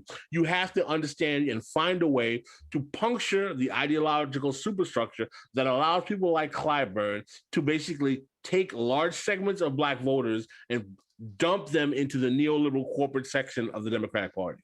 But is that an ideological superstructure, or is that just simply a structure? I mean, it sounds to me it's ideological in that you have people voting against their interests. Well, in practice, but I'm saying it is built upon simply patronage, right? Like, I mean, that is why, like, the Clintons did. It's deeper than patronage. Patronage, relationships, certain type of aspects of social and cultural traditions of how black leadership is viewed. I mean, there's a lot of ideological superstructure type baggage involved here, and what allows these things to happen. You could probably say the same thing about Chuck Rocha when he talks about delivering the Latino vote, right? I mean, I would imagine that there is. I mean, I would imagine it depends on the region, obviously. I think as to how dense and how centralized ultimately these networks are on some level. Well, I can tell you this: the politician in my lifetime, and I'm a little bit older than probably everyone here except maybe Sam, is that the politician in my lifetime who mastered the ideological superstructure of the black communities first was Bill Clinton. Right. That's what I'm saying. Bill Clinton, what was the name of Toni Morrison? She's our first black president. Bill Clinton knew how to mimic African-American cultural affectation in a way. It's like, oh, I love those collard greens, child. Give me that fat back. I love it too. Forget about what that Pascal Robert is saying. His ability to sound like that good old white boy you knew who, maybe his uncle was a Klan's member, but he would hook you up and give you some tires if you needed to if your truck wasn't working. Right. So again, get you out of town. He mastered that, and yet at the same time, some of the worst damages of the neoliberal agenda were handed down by Clinton on African American communities, from mass incarceration, welfare to work.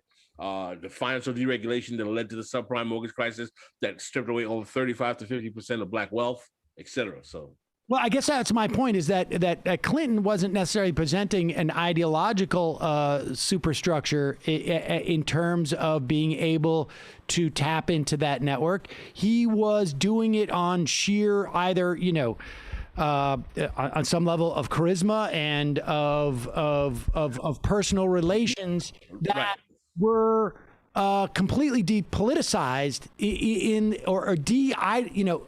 contrary. It was absence of ideology. I'm not saying that he or the politicians are the ideological infrastructure. The ideological infrastructure exists within the Black communal space because of the Black political class in and of itself. The structures are things that have existed even before the civil rights movement. They go back to the 19th century. And what I'm saying is that because Black politics is a politics of containment, in which you have an elite tier of Black people who are ventriloquists for a group of Blacks who are silent and mute and unable to speak for themselves because of the charade of racial kinship, all you have to do is get that race management elite to be in line with whoever the representative of the ruling class is of the day, and he's able to take the ideological superstructure of the community and shift them in line and say, like, this is a good old boy here, we know we can trust him, et cetera, et cetera. Because so much of the communal voice has been based on trusting that quote unquote racial ventriloquist for so long to tell you who's the right white dude to trust, right? Yeah. Like, again, if you go back, and if you guys have 15 minutes to spare and watch the video essay that we did, when you see that clip on the Karen Hunter show, I actually cut in a call that she takes, and the gentleman calling is like, we don't need to be voting for Bernie Sanders because he's had 20 plus years in office to do something for Black people, and he hasn't done anything. And Karen kind of gives him the right on, like he's never done anything for anybody in his entire time in office. Compared to Hillary Clinton, compared to Joe Biden, it's absurd. It is absurd. It's frighteningly absurd. But when you hear it from that level, like right from the horse's mouth, I'm not doing super cuts or edits. It's like, here's the intro of her show, her telling you why she doesn't like Bernie Sanders, and none of it is about policy. And when you listen to the way she talks, it's literally what Pascal is saying. Listen, my point is this: I'm not trying to make Bernie Sanders to be the savior of Black people by any stretch of the imagination. My position is very simple: is that on materialist levels, I don't understand how a federal jobs guarantee, how universal health care, how free higher education at state university level are not issues that are bettering the lives of poor and working class Black people. I don't see how an agenda that is concentrated on changing the lives of poor and working class people who make up the majority of the Black community economically is not an agenda that benefits Black people. But because you're going to have people like media personalities that Jason mentioned who would tell you, I just don't like that Bernie Sanders. Black people don't understand what the word oligarch means. Remember when Jason Johnson said that? Yeah, they don't. How about vampire? They understand vampire. How about landlord? How about corporate pimp? They understand that. Listen, this is how bad it gets. I was on a radio program with a friend of mine who comes on our show regularly. She has a Black radio program, and we were debating this about right after Biden won the election. And this is a African-American political scientist, told me, he was like, "Oh, you leftists." He's like, "Black people don't know nothing about political economy." I was like, "Black people don't know anything about politics? Do Black people pay bills? What are you talking about?" I mean, but let me ask you this. What makes your argument different from ultimately? From if I was to say to you, well, look, I can also point to members of the white working class who also are not activated by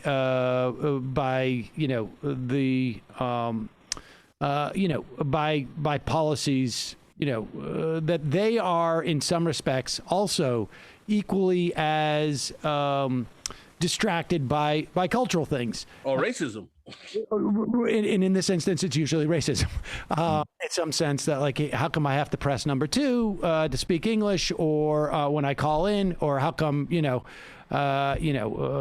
whatever it is, how come there's a black guy centered in the Cialis commercial and not someone who looks like me, like my dad?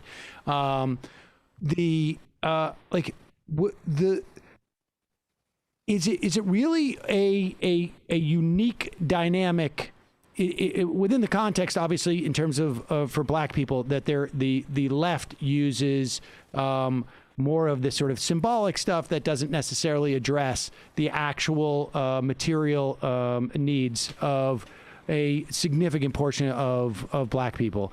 But there's also, white people who vote against their economic interests. And my argument, and I'm not going to accuse you of making a straw man argument, Sam, is that my argument has never been that only black people are lied to by politicians or played by politicians. I would argue that most right-wing Trump voters got played as well. I believe played, or is it just that they have a different set of? They have a different. They got played. I'll say it. They got played. Sam, I spent the last 10 or so years playing rock music, traveling all over the middle of the country, and I'm a black dude that it was in a lot of spaces I kind of had no business being in. And for whatever reason, I got to hear all the white grievance. Well, they got played, as you say, but they may be more satiated by, like, the racism and... Hell yeah, they were. The same way people are satiated by Chucks and Pearls and Kamala Harris. Yeah, it's the same thing. They definitely got played. And being able to reach out to cats like that, you really have to start breaking stuff down, like how Pascal is talking about, like kind of plain and simple social democratic policies that kind of help everybody. I mean, my point is, Sam, to answer your question, is that the ruling class has two flanks from my vantage point. You may disagree. The left flank and the right flank. They both want to protect capital. Right? Let's make this clear. They're both in the same business. This charade in right left is a game that they are playing to protect capital. Okay. Some of them might be like, oh, I like to have black people around me. Some of them, might not. There's a great African-American historian who wrote a book called Contempt and Pity, which talks about the ruling class's positions and views of African-Americans throughout history. And his argument is that the position is one of contempt or pity, that the right uses contempt for black people and the liberals use pity for black people in terms of how they view them. Neither one has any respect for them, but they basically live within that kind of situation. I think that with the right, when it comes to poor and working class whites, they don't have contempt, but they have a kind of like we'll use them, kind of like, they look at them as kind of like, he's an ignorant sucker. So I can use, like Nixon used the hard hats in the early 70s, as a perfect example.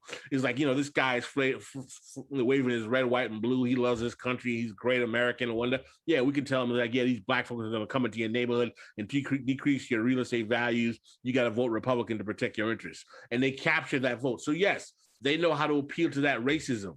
That doesn't mean they're not getting played. It just means that their racism is what's playing them. No, I agree that they're getting played, but they also are quite content on some level. Like they're getting what they're not being offered an agenda that is different than they're getting.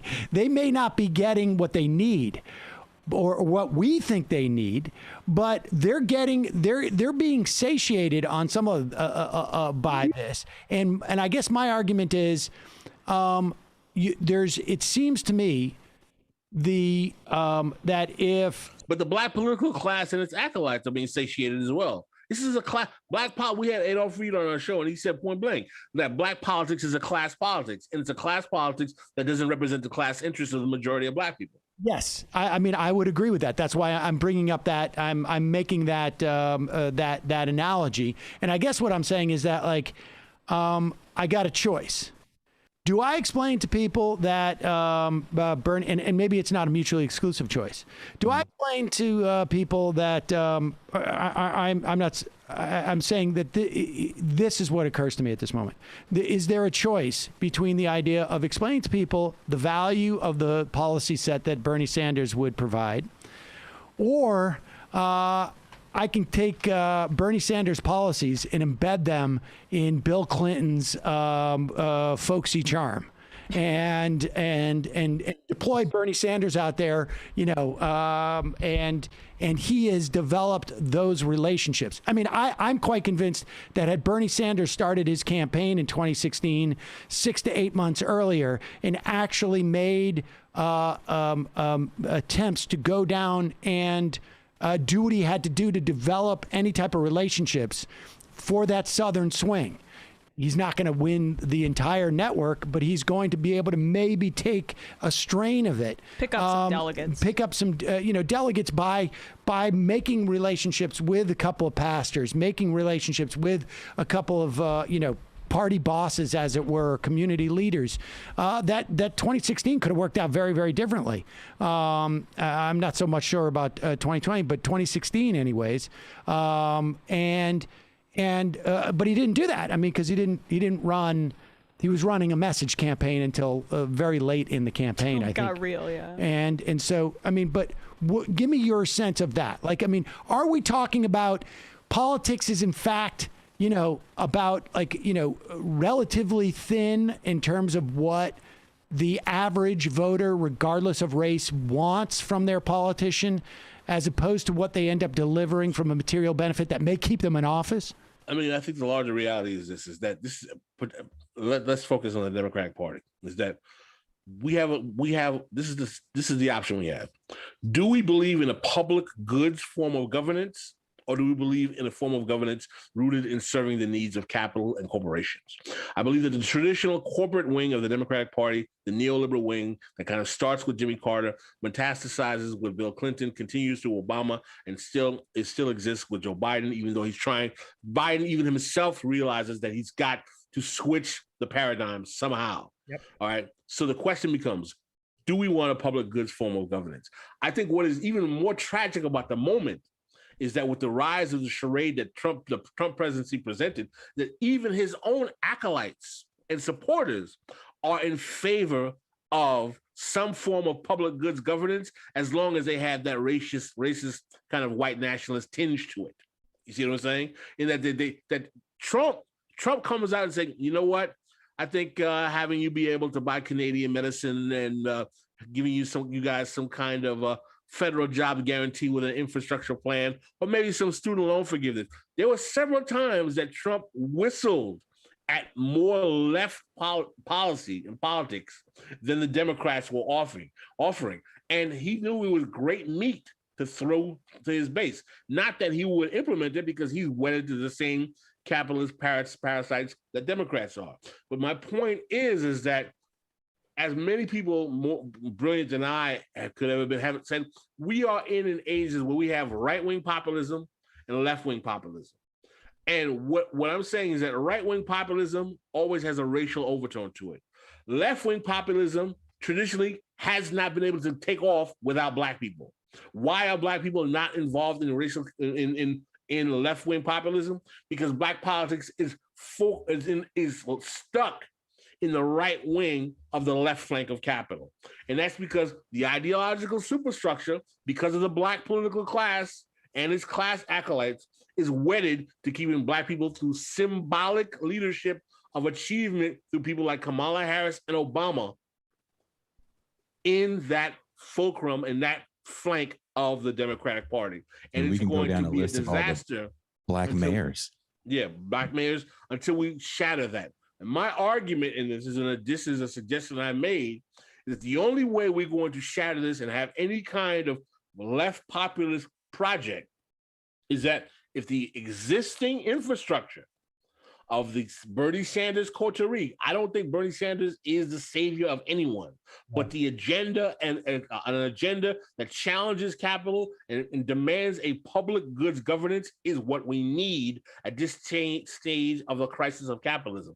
If we believe that, the question becomes this: how do we get Black people out of the right wing of the Democratic Party and joining this populist coalition? And I think the way you penetrate that is that what is the organization that exists that has the national scope and membership capacity to take these Black PMC professional managerial class individuals and their acolytes and give them the political education to shift their politics away from the neoliberal faction and into that kind of new public goods governance? And I think Democratic Socialists of America is a starting point.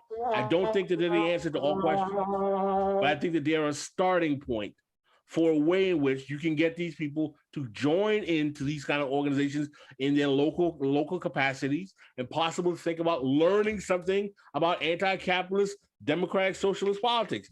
People laugh when I say that, but what I'm saying is that, what would you rather have the whole leadership cadre of Black politics in America stuck supporting neoliberals, talking about how they want Robert Smith to develop plans for the Black community, a billionaire? I'm in complete agreement with that, in the necessity of moving at least big elements of the Black community to that worldview where they understand, where they want that type of governance, where that becomes paramount. I guess from and I think DSA is a big part of that, but I also think that what also could be involved in this is simply infiltrating democratic politics. I mean, if you have the problem is that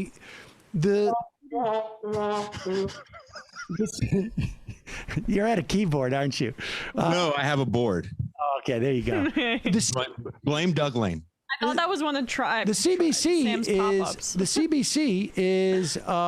is problematic in this regard. That's an understatement. Yeah, and there needs to be more members. You need to have more Jamal Bowmans, Cory Bushes. But here's my thing to that. I actually did a lot of work on Shahid Buttar's campaign. I would go so far as to say Shahid actually is a really good friend, and I was there with him when that campaign disintegrated. Right. I was there with him the day he finally got on the front page of the San Francisco Chronicle. It took like a year plus for the Chronicle to run any pieces on him whatsoever. And they couldn't wait the next week to have him above the fold about a scandal, right? And you're not just running against a Republican, you're running against the entire Democratic establishment. And of course, he was running against Nancy Pelosi, who kind of sort of is the Democratic establishment. She gave so many non-Fs that she didn't even bother to debate him. Right. That's the biggest middle finger. Like, I'm going to let you fall apart on your own. And we could say certain things about DSA and that as well, but we won't get into it. We had a young lady on the show yesterday who's running for one of the California State Assembly seats that's up right now because of all the shifting around with Kamala Harris in the vice presidency. And it's a seat actually for the area that I live in. And the incumbent for that seat is the wife of the guy that just left it. And she's tied to real estate lobbies. Now we look at the 2028 Olympics is coming to LA, much like the 1984 Olympics that came to LA. And what did we get from that? You get a lot of the tough on crime laws. You get a lot of the militarized police forces that you see today, starting from that. And now when you look at some of the programs that LA has to do homeless sweeps, because California has a horrible homeless problem that actually worked in and was for some time. It's just get you in, get you the F out, because we have real estate lobbies behind this, making it sound like these are programs that are going to help people. And she was on the show and she brought up a point that she would be only one of two other people that actually rent. Everyone else is a homeowner and tied to real estate lobbies. Home buying in California, you guys are in New York, so you understand the prices are insane. Business Insider just did a piece yesterday that said, look, if you're trying to buy a house with a loan, sorry for you. You better be able to liquidize some stock options like the rest of these tech people can and put cash in. It is so bad buying a house right now. There's clauses for overbidding that say if I overbid and the appraisal comes in low, I will give you the cash difference, and I'm overbidding. In California, we had a house that sold a few years ago for $825,000 over asking for a 3 and a 2, a 3-bedroom, 2-bathroom house. We're not talking about a mansion. We're talking about a regular standard home that you would probably see somewhere in Long Island, a 3 and a 2, 800,000 over. You're going up against standing capital, and the Democratic Party is so wedded to this. So to try to come in, the obstacles that this young lady faces for a state assembly seat. The woman she's up against already raised $1 million. Nancy Pelosi on a lunch had raised $80 million for all these Democratic Party people when Shahid is over here. I'm knocking on doors trying to get $5. I mean, I think that, like, you know, I mean, and I was definitely supportive of Shahid's candidacy, but I think that in terms of like a broad strategy, you know, running against the Speaker of the House is going to be tough. Although it works with maybe the whip, right, in New York. Yeah. So, but I guess my point is that and these are not mutually exclusive, you know, ideas, but you need to take control of some of the substructure because, you know, ultimately, you know, like I say, if Bernie Sanders had taken 10, 15% of that structure and that Southern trip down in the primaries in 2016, you know, I think he would have won that. I think he would have won that primary. And I mean, there could have been, you know, who knows how, you know, the Clintons would have reacted. But I think, like, the idea being that you take the low hanging parts of the substructure, which is, you know, where you see Justice Democrats, for instance, you know, going for seats in blue districts that are not sufficiently to the left, and going after them so that you have less hurdles, and so that you win by winning a primary, you win a general, and taking over parts of that substructure. I don't think these are mutually exclusive ideas, but it seems to me that ultimately, like, it's a hard road to hoe to convince that many people that, because, like, look, I mean, from my, you know, perspective, it is, and you guys obviously are far more in touch with this, but it's very hard to argue that it has to be an either or situation in terms of presenting both material benefits that are that take class into account. And you also have to ignore sort of the racial impacts of it, of the racial dynamics that are going on in society. And I don't. First of all, I don't think either one of us are making the argument that materialist-based politics means that you ignore racism. First of all, if you understand how capitalism works in the West or in America, you realize that capitalism demands, as we stated before, that Black people are disproportionately rendered to the reserve army of labor. So there's a racial notion, nature to how capitalism functions, and all the social harm and dislocation that comes from capitalism is leveled on, you know, poor and working class Blacks to make Blackness a metaphor for poverty in America. Because, and we know this happens because if the white majority realized that more of them were poor, not by per capita, by sheer number, they probably would rebel. And this is part of the nature of what keeps capitalism functioning in America. So anyone who shares the kind of socialist vision that me and Jason has, who doesn't think challenging racism is important, is basically just, you know, a racially chauvinist sock dem. And we got lots of them. And we call them out on our show all the time.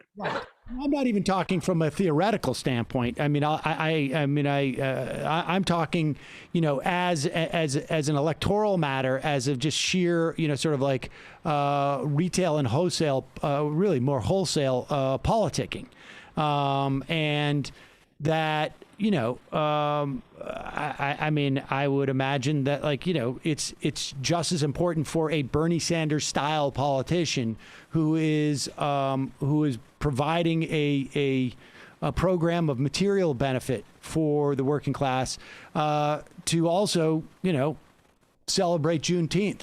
Okay, I understand you. In other words, what you're saying is that if you have the material politics that will be beneficial to Black constituency disproportionately, then you should develop the cultural competency to penetrate the spaces that charlatans like Bill Clinton have been able to do, and be able to actually do it with genuine care and compassion, as opposed to seeming racially tone deaf. Exactly.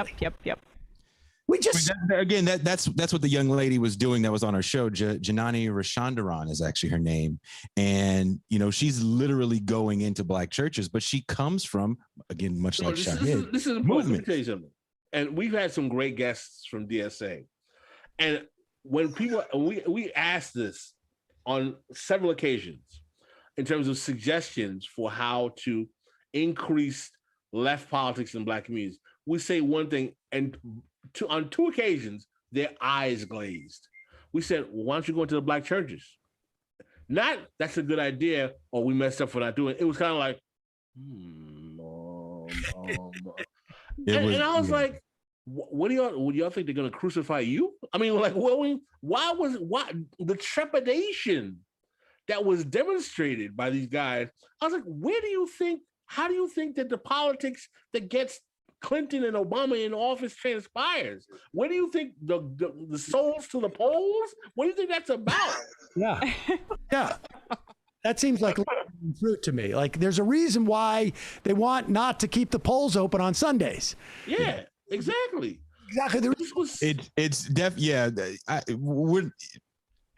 I'm over here stuttering like Sam. The shows that happened on, and we're not going to say which shows those were, was hilarious to see the what, who,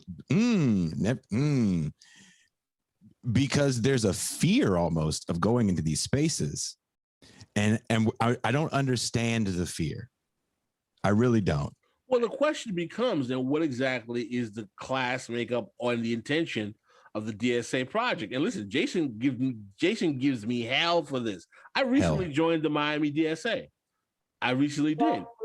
And because I actually want to implement this kind of agenda of actually infiltrating the DSA with Black folk who have some kind of political experience or worldview, and stopping this ridiculous notion of like, we should go, what you mean we should go into Black churches? I'm like, of course you should go into Black churches. I mean, how do you not realize why you should go into Black churches?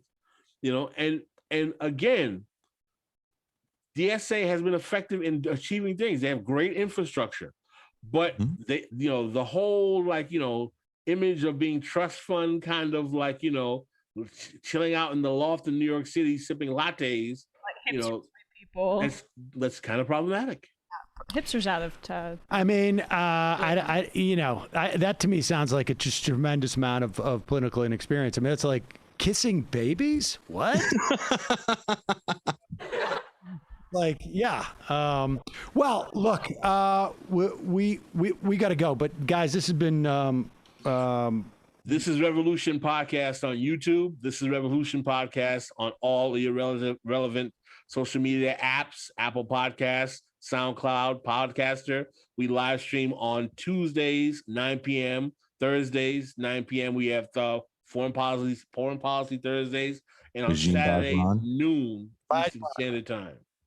Yeah. Awesome. And Saturday. You say Saturday? Saturday noon, Eastern Standard Time, yes. Okay. Great. Well, folks, guys, it was real pleasure to have you. Follow us on Twitter. This is Revolution Oakland. Pascal, why are you trying to get us banned? We're going to put all this in our podcast and YouTube description, and so everybody will have your links there. Guys, really appreciate it. Thanks so much for coming on. Thanks, guys. All right. Take care. All right, folks, we're going to head into the, I guess. The fun 20 minutes. I guess we're gonna just go Freebie Friday. Whoa. Hey, Freebie Fridays are significant. I remember before I worked on this show, my first Freebie Friday, like, whoa, this show is way longer today. And I enjoyed my first fun half. There you go. That's why we do it. That's how we got Matt. That's how we pulled Matt in. Let's see. What should we get to on... I mean, I think maybe we should cover the AUMF stuff. Barbara Lee and or Ilhan Omar. Yeah, which clip is that? The number 11 and 12. Okay, yeah, good. Good pair on.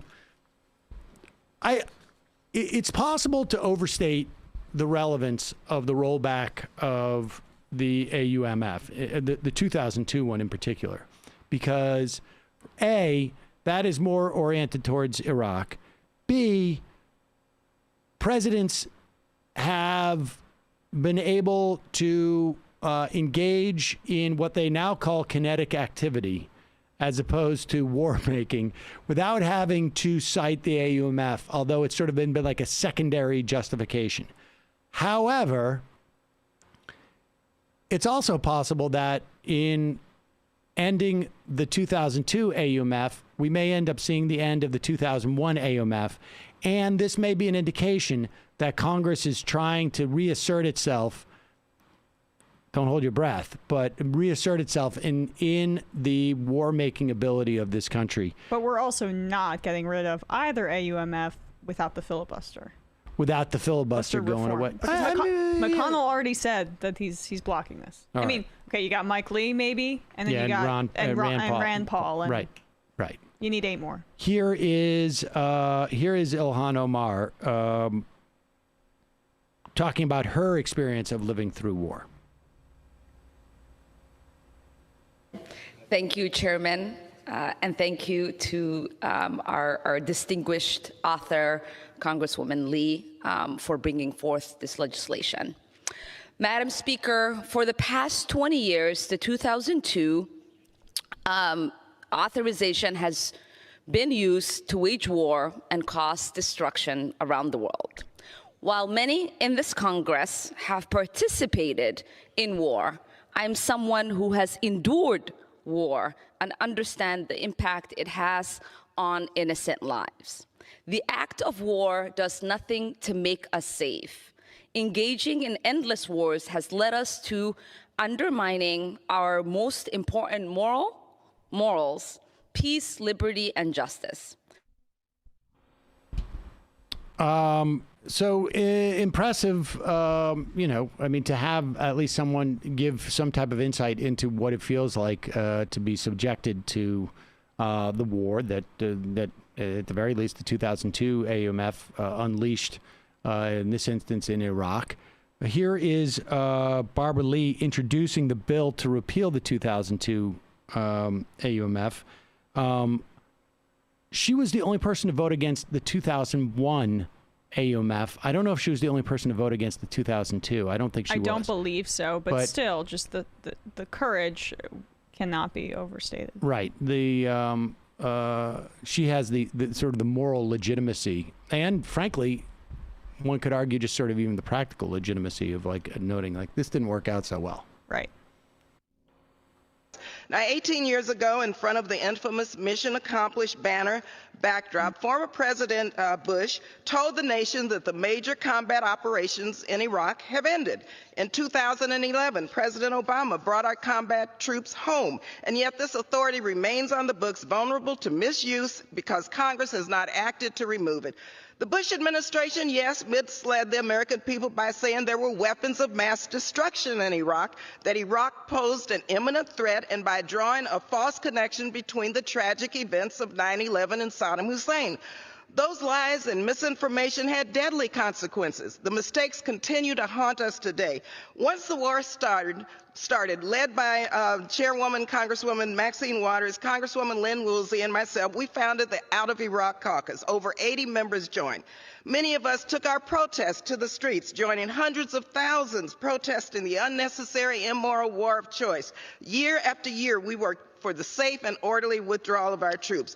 I share all this history not because of nostalgia, but we have to remember why this authorization was passed. Because 87% of members of Congress now of the current House were not here to vote on this AUMF in 2002. The Constitution requires that we cannot appropriate funds for armies for more than 2 years. And yet, for almost 2 decades, we have failed to revisit these AUMFs. To this day, our endless war continues, costing trillions of dollars and thousands of lives in a war that goes way beyond any scope that Congress conceived or intended. And I want to salute our veterans, our young men and women in uniform. They did everything we've asked them to do. Many veterans support this repeal. The outdated 2002 AUMF, it bears no correlation to the threats we face today. The president earlier made clear when he stated his support for the bill. Can I have another just 10 seconds? I yield the gentlelady another 10 seconds. Thank you, Mr. Chairman. The president stated his support for the bill, saying that the 2002 AUMF will not impact current military operations, but repeal can prevent our country from entering another protracted engagement under this outdated authority. I mean, there it is. So, I mean, it's good that the House voted against it. I don't think we'll see the action in the Senate necessarily. It was a process for the House and to relinquish its authority to wage war. And, it's going to take more than a couple of votes, obviously, and I don't know that they'll ever, really have that balance. But the presidency and its ability to sort of wage war, it's frankly out of control. I mean, there's no doubt about it. And no president, regardless of party, is going to sort of cede that power unless... we saw it with Obama, who ran on an anti-war platform, and that's how he essentially got into office. And then he did not curtail the complete disintegration of protections or roll them back that allowed for these kinds of abuses to happen. And just to return to Ilhan Omar for a second, she's experienced war. She was in a refugee camp, for example, just one of the many horrors and difficulties she had to face due to war. So much of the United States arrogance is because no one in this population has had war on our shores. Of course, Americans have experienced mass shootings, whatever the case may be. But, we have not seen war waged in Indiana or in Florida or in Vermont, wherever. And that's really, I think, integral to the cavalier attitude that we have about murdering people in either a sanitized way via drones or in warfare and in waging war. It's changed a bit, but to have that voice in Congress, someone who has personally experienced it in her country, in her home country, I mean, you can't overstate that. Yep. So. All right, let's do this one clip too. This is pretty stunning. So, It's 15 seconds long. Let's just start with the clip of Roy Blunt. This is Roy Blunt basically breaking Joe Manchin's heart because he is making it impossible for Joe Manchin to maintain this fiction of bipartisanship. I think every one of us looks for opportunities to work with Senator Manchin, and we found those opportunities. I actually think when Stacey Abrams immediately endorsed Senator Manchin's proposal, it became the Stacey Abrams substitute, not the Joe Manchin substitute.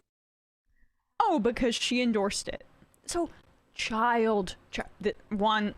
this is what we're dealing with too. So Manchin, get it together. If you propose it, and if anybody, they're not going to back it at all. But the fact that Stacey Abrams endorsed it gives them an immediate out, saying, "Hey, we're not going to back this." I mean, it's it's maybe a lesson for progressive, for liberal left, advocacy groups, that if you want to show support for something, maybe do it private first. Yeah. I mean, but it's also, I mean, how many lessons does Joe Manchin need? And to be told that they are not going to vote for this stuff, that if there is any, that they are allergic not to the bills, they are allergic to compromise. Fundamentally, I'm not saying that that I lament this. I don't. I think this is a perfect opportunity to teach Joe Manchin that it is unsustainable for him to pretend that there is an opportunity for bipartisanship. And I mean, to the point where you basically had to beg Joe Manchin, billionaires, to buy off that guy, Roy Blunt, so that he votes for that January 6th bipartisan developed, bipartisan executed, bipartisan in practice commission. And it's still a question as to whether he's going to even do it for just pure cash, because you need to justify your adherence to the filibuster. Oh, well, Roy Blunt will have a way to cash in no matter what. I mean, once he leaves office, this is not the only opportunity that's going to be thrown at him, given how much he served corporate interests during his time there. Without a doubt. But it's just, yeah. I mean, and I think, Manchin was saying that, like, some of you guys are going to hire him, right? Anyways, maybe sweeten it a little bit. Like, go on, Matt. Can I just say him saying we would have supported it until the black lady said she would support it. I like to point out when there's cases of nominative determinism, and if you don't know what that is, nominative determinism is the hypothesis that people tend to gravitate towards areas of work that fit their names. Anyway, Blunt is his last name. Like, there you go.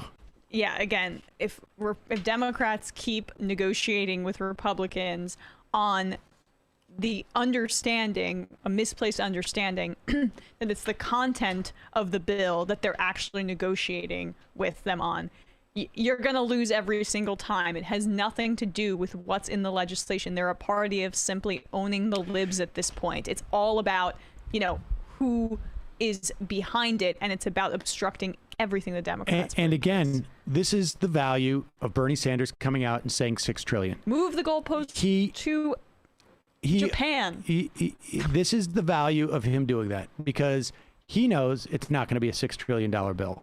But what he has done is given Joe Manchin a very wide berth of being as far away from the left-wing proposal as possible. And he can still come in with a $2 trillion bill or a $2.5 trillion bill and still be able to say, like, look, I stuck it to Bernie Sanders. And that's what Joe Manchin wants. And, it's as if Bernie Sanders is the only Democrat who understands, who's ever, like, bought a car or, negotiate for anything. Like, Barack Obama used to do the exact opposite. Right. We're going to pre-negotiate with ourselves. And, and Biden, on some level, was doing that. When he was doing it with the Republicans, he was doing that with Manchin. In other words, when he goes down to $1.2 trillion with the Republicans, he's signaling to Manchin, like, this is where I will be, and now you're going to have to move to the right of that number. But Sanders has made it now possible to say, like, well, here's the other ballast. And so, you can be still on the side of restraint by coming in at $2.5 trillion. So that's I'm very appreciative of that. All right. We started off the show by talking about Tucker Carlson backing off his assertion that it was FBI operatives who were leading the attack on the Capitol. While pretending he wasn't backing off of it. And just, I assert as a challenge that it's everybody else's job to figure this out.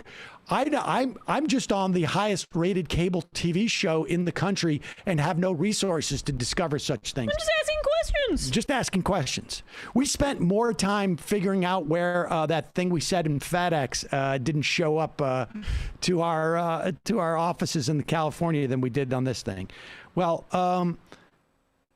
if only there was somebody who had the ability to vote in favor of, let's say, a commission, a bipartisan commission to look into this. And we could get these questions answered. Oh, I give you Louis Gohmert, who is convinced that the FBI may be involved in this, but I guess we can never know because we can't possibly have a commission to investigate it. So if there were federal agents that were involved on January 6th, we really need to know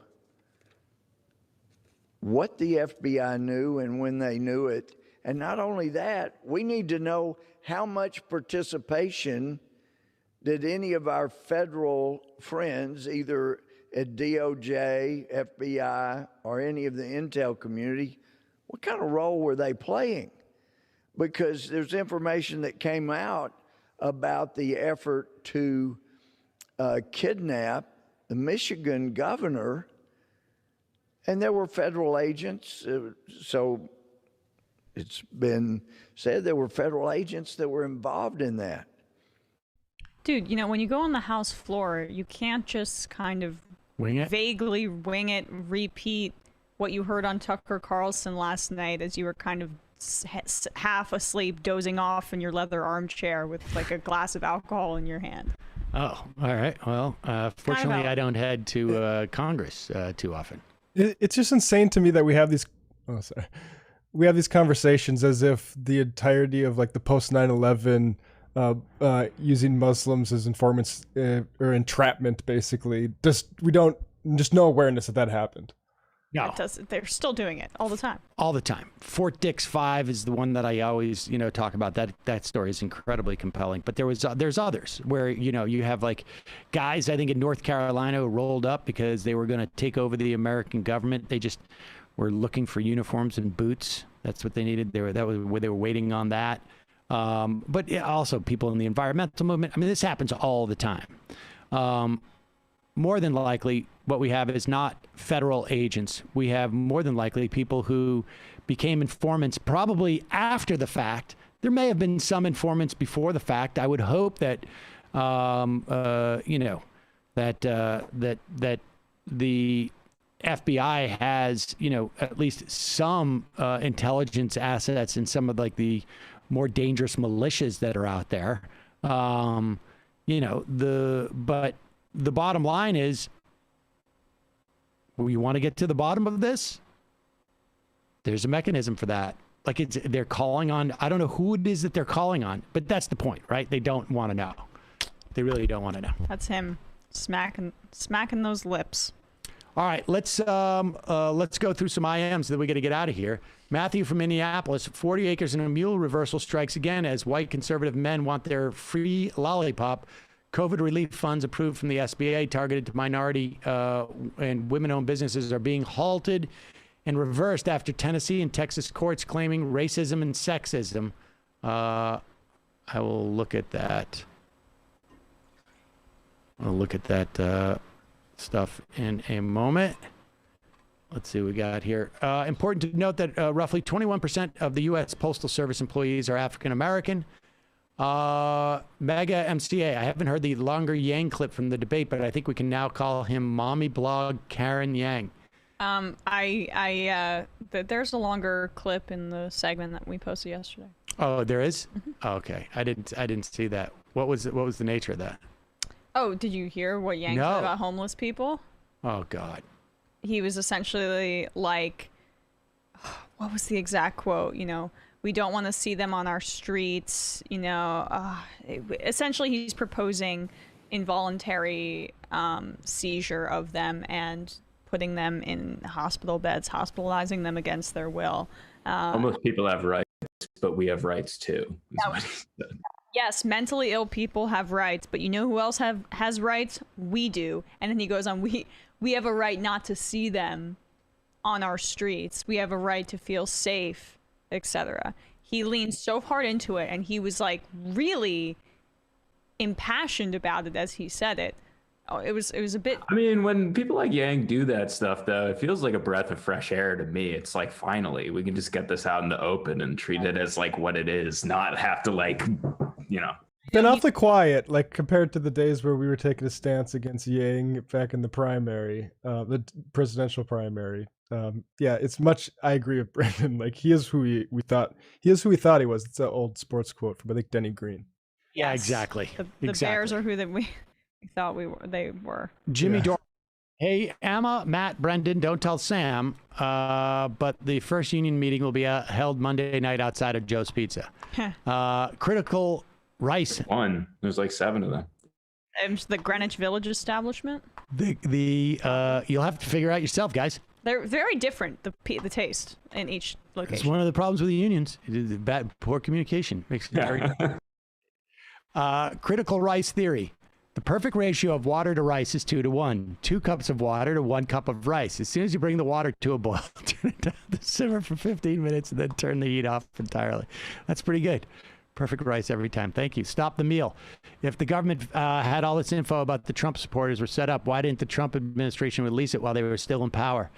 It's always snowy in Ottawa. I don't know if you can play this for copyright reasons, but this video is basically what Tucker thinks the FBI did for January 6th. I don't know what this is. I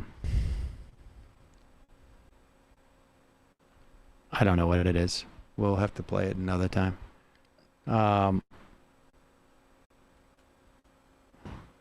Shoot, I don't have the right. Hey everyone, welcome to Forward. We are a new kind of doctor's office. Shoot, now I can't even get this thing off. This ad off me. Okay, there we go. Joe Rogan, Till, says repeatedly cites the moment that hooked him into believing Alex Jones was Jones, informing him of the fact law enforcement uses plants to crack down on protests. Greenwald and Carlson are now using this basic reality to make an argument we should opt into believing their assertion of a likelihood of FBI informants were involved in January 6th when no evidence of such information is yet to be presented. Classic Mott and Bailey argument. JC says, Greenwald defends Tucker for questioning his own network, says you would never hear Chris Hayes do that. Chris Hayes literally went on, was criticizing them about, he does that all the time. I mean, he does that all the time. Or not all the time, but in many major stories, he came out about, I think issues with GE, came out about stuff with the sexual harassment stories. Mm-hmm. He came out with the union stuff. But Glenn has some very personal issues with people that have morphed into political positions. Aaron is not cool. Hey, guys, I'm in Knoxville right now, and no one is wearing a mask or social distancing. Very disorienting coming from NYC. It's been changing here pretty quickly, too. Dummy Door is a doo-doo head who did a sexism to Anna Kay. When reporting on TYT, I feel it could also be correct to point out they've been engaging in union busting. Yeah, we did actually talk about that at the time when that story came out. We did cover it at the time. Ryan, don't be fooled by the obvious bait and switch IKEA DIY decor. I see through it and recognize the obvious NBC shill lies and constant head patting of coastal liberal elites. Love the show. Mr. Picklefeather, you look like someone drew a sad face on an expired onion. I think anyone would agree that you're the answer to the question, what if the phrase, that's what she said, had its own YouTube show? You obviously lost your above age 34, but the real over-under is, was it a mama? Oh, no, a mammal. Sorry. I love the show and wanted to ask you your opinion on Noam Chomsky's strong doubts about the Russiagate narrative. I personally think he's right to say it's overblown. I we said it was overblown through the entire thing. That's the amazing thing about it. I mean, the closest we ever came to it, I think, and you can go back and listen to to the extent that we dedicated any interviews to it, we spoke to Marcy Wheeler at the time, who was giving us updates on the investigation. The investigation was real. It happened. You had the FBI, and then there was interference, and it just was overblown. There was interference, and I'm quite convinced, as I was during the contemporaneously, that there was a lot of relationships that had to do more with criminal activity than sort of like a political intrigue. Artie, Sam, I want to call in, please. I need to discuss Jimmy the Idiot Boar. That's going to have to wait till Monday. Sorry. Nolan from the Detroit suburbs. Hey, MR crew. The other day on Facebook, I saw a Twitter screenshot about a university offering senior discounted tuition. I was skeptical if it was true, so I verified the University of Minnesota offers tuition to qualified seniors for $10 per credit. Someone who's about to $125,000 in student debt. It's very aggravating for me to see that and imagine that in another world, I wouldn't have to chase money to stay above water, and I could pursue my PhD in physics. Kids these days. Sammy, I watched Bo Burnham's special Inside on Netflix. It's terrifying how constantly we offer ourselves up as content fodder for large corporations. They found a way to trick us into monitoring ourselves and freely giving away our most intimate desires and information. Really cool. Hypothetically, if S1 to pass as is, would this Manchin Zoom conversation be illegal? And if so, what would be the penalties? Oh, that's a good question. I don't know. I need to read into it more and know a little bit more about that Zoom call, but maybe. I mean, it sort of feels like it was technically illegal now. Mm-hmm. Like, you could argue he wasn't soliciting money, but he sort of... It wasn't on behalf of himself. That's what muddies it a little bit, but... Special occasion sheets. Emma, early this week, the release date for the last King Killer book was added to Amazon next July. Not officially confirming, but we might finally get the ending. I won't hold my breath. Luckily, I read the series fairly recently, so I haven't been waiting as long as everybody else. MSNBC Seder. Sam, I thought you were the president of MSNBC. I am the president of the of this section. The silo. Right. MIDI Doctors. Sam, good show. Daily Prompt. Remind everyone to hit the like button and subscribe. Poggers. Yes.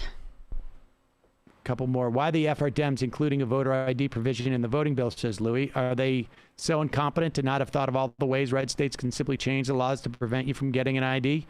Just the top of my head, abolish non-driver IDs.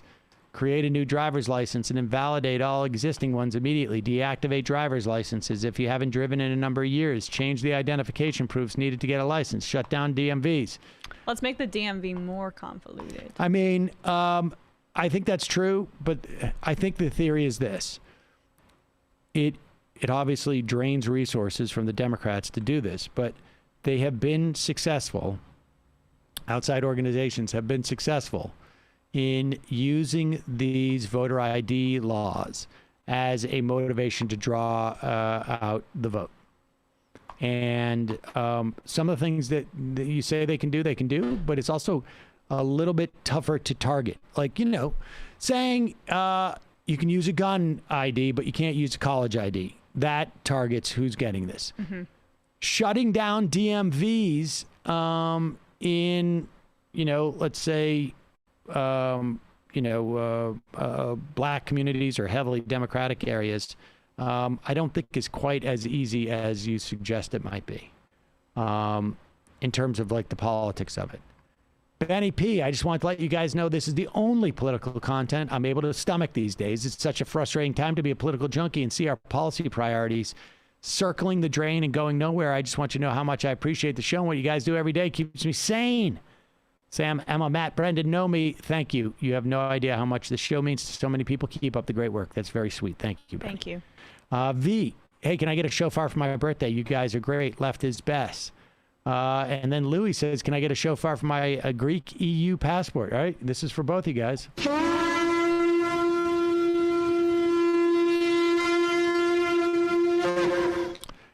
Chowder with Crowder. Sam, hypothetical. The majority report union makes a steep quality of life demand. What do you do? Fire everyone and cancel the show? Get a sixth shirt. Is that the quality of life demand? Is that I get an extra shirt? Guess so. I don't know if anybody noticed, but I now have, like, you know, those blue shirts I have a dark blue and a gray shirt. I heard about the gray shirt. The gray shirt was introduced late. And I'm going to get another one of these. I got one of these. I ordered one from Stitch Fix. The gray heather one, but I didn't like it, so I sent it back. But I like the other blue one, but it's a stiff collar. So it's trouble. Glass-Steagall. The Supreme Court took another huge step in their project to make free exercise a bulletproof shield for white Christians to be open bigots. Make no mistake, if you're okay with the Fulton decision, you're okay with the country having second-class, third-class citizens, without a doubt. Horrible. Will from Indiana. Hey, I'm our crew. I forgot to mention in my bumbling phone call on Tuesday, I'm now a member. Finally, tough job market and past semesters of college definitely held me back, but now it feels good to have an income and be able to contribute to the show. Door sucks. Left is best. Thank you. And you'll get one of these. And the final I am of the week.